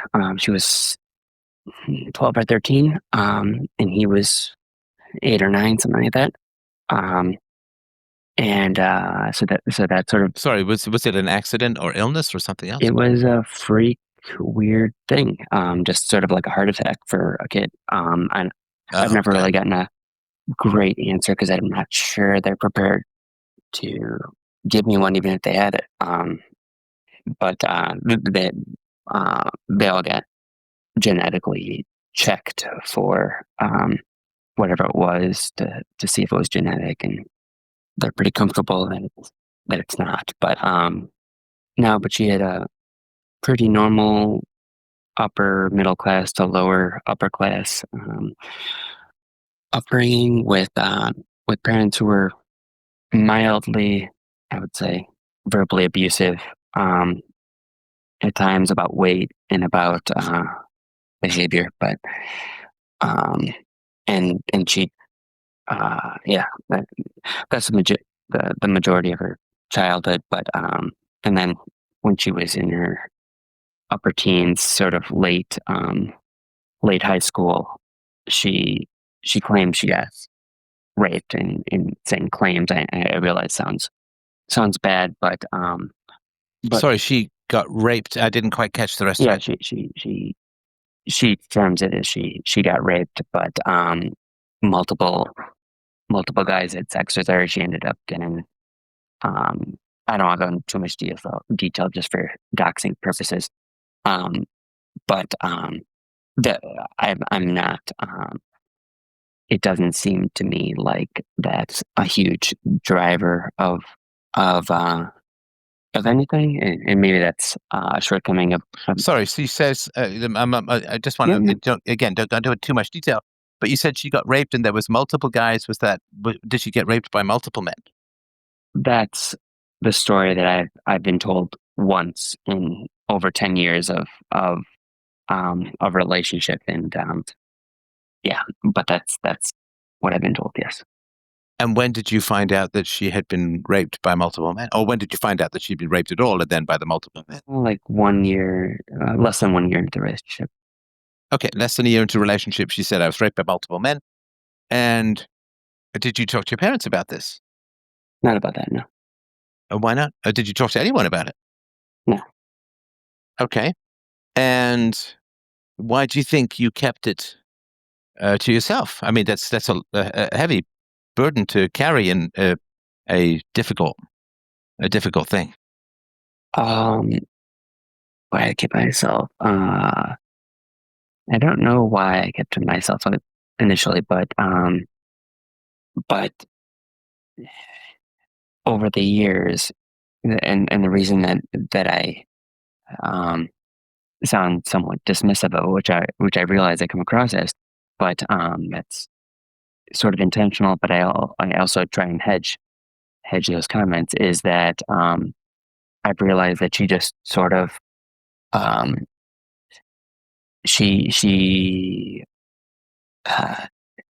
changes details, and I saw this on like one of our first dates. The bouncer won't let me in the bar. Like, oh, what an asshole! And then I find out, like, okay, well, you're wasted. Like, of course, the bouncer won't let you in the bar. But I'm the idiot trying to defend her honor to a guy twice my size, and that was sort of the trend. So I can't answer your question. I don't know why I don't know why I would have brought that up to my parents. Maybe people with more comfortable relationships with their parents. I have a great relationship with my parents, but not that kind. And maybe it should be that kind of relationship, but it's not. I don't know who I would have brought that up to, and so I didn't. So your parents would ask you how things are going, and you kept that from her, right? Yeah, I didn't tell them that detail. Yeah, of course. Yeah. Okay. I mean, that's more than a detail, right? Sure. Yeah. Okay. If if you have a son and your son kept that from you, what would you think if he was dating and he didn't tell you? I'm not trying to be that offended. I don't know. I don't feel like that's his detail to share, and I don't think I wouldn't be offended if she didn't share that with me as the parent either. Oh, I'd be highly offended. Okay. Yeah, I'd be highly offended. Just as a father, I mean, I wouldn't say that I blame. I'd look to myself as to why my son wouldn't tell me that. But why do you think, as a father, I would be upset if my son didn't disclose this kind of horrific situation from his girlfriend? Sorry. I'm sorry if I missed it. Was there a specific question there? I'm sorry if I missed it. Why do you think I would be upset if my son hid from me the fact that his girlfriend had been raped by multiple men? I don't think it's hiding. So I guess I disagree with the framing of the question, but to attempt to answer it, because it speaks to her past and my future as a family man. That's my guess. Or because he would be bringing this woman into my family. Yeah, so his future family, and he would be this is who. I mean, the grandchildren are a quarter mine genetically, and this is who he's choosing to raise my grandchildren, and this is who he's bringing into my life. Sure. So I have a say. I don't have a final say. Obviously, it's his life, but I sure as hell would want to know. And they still don't know, right? No, they don't know that deal. No. Right. Adult victims of rape or sexual assault face significantly elevated risks for a range of long-term negative outcomes. Outcomes vary widely, but PTSD, 50% in some studies, depression, 13 to 51%, anxiety disorders, 12 to 40%, suicidal ideation or attempts, 23 to 44% report ideation. Survivors are up to 13 times more likely to attempt suicide. Substance use disorders, 13 to 49% develop alcohol problems, 3 to 6 times higher risk, 28 to 61% for drug use, up to 10 times for certain drugs, often used as coping mechanisms. Survivors report higher rates of chronic conditions, adjusted odds often 1.4 to 2 times greater, asthma, irritable bowel syndrome, chronic pain, frequent headaches, difficulty sleeping, overall poorer self-rated health, activity limitations, and higher healthcare utilization between 122,000 and 123,000, including medical and lost productivity. Lower marital relationship satisfaction, higher instability, and elevated divorce risk due to trust issues, intimacy difficulties, sexual dysfunction, and re-victimization. And she seems to have some of that, right? Yeah, something I like. Unfortunately. I know you don't like to laugh, but All right, let's look at the relationship between rape and obesity. There is a well-established association between experiences of rape or sexual assault and increased risk of obesity in adulthood. So survivors have a 31 to 36% higher odds of obesity compared to non-survivors. Now, some of this is mixed in with childhood sexual abuse and so on, right? So you took on quite a burden. Yeah, I guess I didn't realize that at the time. Yeah. How long has she been going to therapy for? Sorry, one moment. She claims roughly 5 years, and that's roughly how long we've lived here. It seems like it's been shorter than that, but it is around the corner, so it could be. Sorry, she that long. claims 5 years. What do you mean? Well, I haven't tracked it that closely. Sorry, but you pay the bills, right? Yeah. Oh, you just put the money in and she pays the bills. No, I pay the bill. I pay the solution. Okay, so you know if she's going to therapy, right? Well, I just don't track it. For a long time, money was not an issue, and now it is. So now I track it. But she says she's been going there since 2021, and I believe that. That's when we moved here, and Okay. So this is her after 5 years of therapy. yeah, and it's only gotten worse as far as I can tell. In terms of she's going to a psychiatrist, though, right? So how much of it is talk therapy, and how much of it is just getting pills? The psychiatrist, I think, is just like 3 or 4 times a year, and the therapy is weekly to bi-weekly to maybe monthly sometimes. Oh, so she's got 2 mental health professionals. Mm-hmm. And do they know that she's also doing weed? I don't know, and I'm debating telling them that. I don't know the ethics of that, and sorry, what do you mean the ethics? I mean, you're not bound by any confidentiality clauses. But I am married to her. And it could be dangerous. I agree, and so this is I completely agree that it is a question. Well, I think you should. I mean, I'm sure you'd be welcome at a therapy session. It's not like you're not allowed to go, right? I'm guessing if I asked to go to one of her personal ones, maybe I'd be welcome if they knew in advance that was what I was planning. If we planned in advance, yes, sure. Yeah, look, I'm no expert at all, right? But my obviously amateur understanding is that therapy doesn't work if you're self-medicating through addiction. Sorry, you agree? Yes. Sorry, I'm a little confused now. So you're paying for something that can't work when you have financial issues? Yeah, well, I'm yes. The answer to your question is yes. But I am fully in agreement that this therapist is potentially working against my best interests in terms of maybe the therapist. Well as maybe the therapist doesn't know. I don't know. I agree, and maybe the therapist does know and is still encouraging her to go in directions. Yeah, most therapists will not conduct a full therapy session if a client is noticeably high or intoxicated. Okay. Because the therapy is supposed to help you deal with uncomfortable or difficult feelings, and if you are numbing those with drugs or a combination with drugs and whatever the combo of drugs and SSRIs, I assume that therapy can't really help you much. And also, of course, a therapist is supposed to help you better communicate and not just scream at people, as you say, right? If she's contradicted, right? Yeah. Right. Yeah, I think that. I mean, I obviously have some concern. I don't agree with parenting while high. I think it's totally wrong, because you can't be there emotionally if you're dissociated with drugs, and you also are not going to have the clarity of thinking that you need to parent in a safe and careful manner. And heaven forbid, there's some kind of emergency, right? I agree. I mean, she has to drive during the day, right? Yeah. Is she driving high?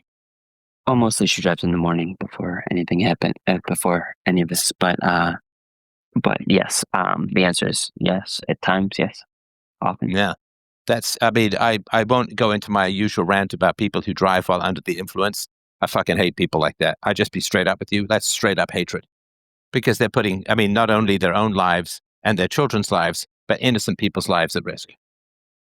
She does not have the right to do that at all, even remotely. So I can't tell you what to do. Obviously, I'm not that kind of guy. But if I was in your shoes, I would certainly make sure that the therapist and the psychiatrist, like, you could just call and say, I mean, she's also doing marijuana. Is that part of the treatment protocol? Do you know that? Okay. Because it could be highly dangerous. Yeah, I agree. And if she's withholding that from her providers, I assume that's pretty bad, right? So again, maybe you want to talk to a lawyer or at least look things up and find out if this is acceptable or allowable. But in general, what I would do is maybe not even call them up, but go to, say, the psychologist. And, if the psychologist says, oh, well, what are you here for? And you can say, well, I'm concerned about her drug use. Yeah. Which you are, right? I'm exceedingly, yeah. Right. And so in that way, you're not having a sidebar, so to speak, but you're having the conversation with your wife there, right? Well, she wouldn't be there, I assume, right? You're not saying with her there. No, why not? Why not have both of you there? Oh, that could be ugly. I don't know. Well, you think it's not going to be ugly if she finds out later? It will be, correct. I think it would be, and I think it would be better to have a mediator there. Yeah, probably. If she's acting in ways that are dangerous to your children, and I don't know, obviously I'm just getting this story for the first time, so I can't say for sure or not, right? But if, like, you just have an unfortunate responsibility that you need to keep your kids safe. Yeah. However that is achieved. I'm really sorry for all of this. It sounds very tragic. No, I'm trying to figure it out. It's not fun. Okay, well, I certainly appreciate your time and attention on this. And you're welcome. And please drop me a line, support@freedomain.com, and let me know how things are going. If you feel you can, or if you feel it's okay, I'd certainly love to hear some follow-up, and I wish you the very best. And I really do appreciate your sensitivity in trying to figure out this stuff and what's best for your kids. It's a very difficult situation, and I really do sympathize. And the more direct conversation you can have, particularly with her and your therapist, I think the better. And this is going to be how you turn around your families. As you said, your parents somewhat passive and kind of quail before more aggressive personalities. And your kids are just going to need you to step up and make sure that they're safe. that's the main thing I'm worried about is seeing this example of just getting screamed at and saying, okay, I'm just not going to deal with this. Like, you get your way. And well, they're going to end up turning into her. And I'm sure I'm sure that's not that's not the legacy you want. Right. And then the oldest is very logical and rational, and obviously she's older. But the younger one is going through her terrible twos, and it's like, how much of this is just seeing? Well, don't just say the terrible twos, bro. You said your wife got depressed right after her birth, right? So, I was about to agree with you. I was going to say I'm not sure how much of this is the behavior that she's observing. That if you throw a big enough tantrum, then you get your way, and we do. Well, and also how much if her mother's fundamentally changed or has dissociated emotionally, then she's not getting that kind of closeness with her mother that breeds empathy. Okay, I hadn't thought about it that way, but I will definitely be re-listening to this conversation. I appreciate it. All right, brother. Well, best of luck, and big hug, big sympathy, and please check with experts before making any decisions. And I really do appreciate your openness in this call. I'm sorry, AD Twin, that we did not get to you, but it's been a long old chat, and I hope that you guys have a good evening. I really appreciate everybody's openness and honesty here. freedomain.com/donate to help out the show. And don't forget YouTube @freedomain1. The number 1 is where you can get the newest shows that are audio only. The sort of audio shows that I do always get published there first. Lots of love, everyone. Thank you for a great conversation tonight. All the best.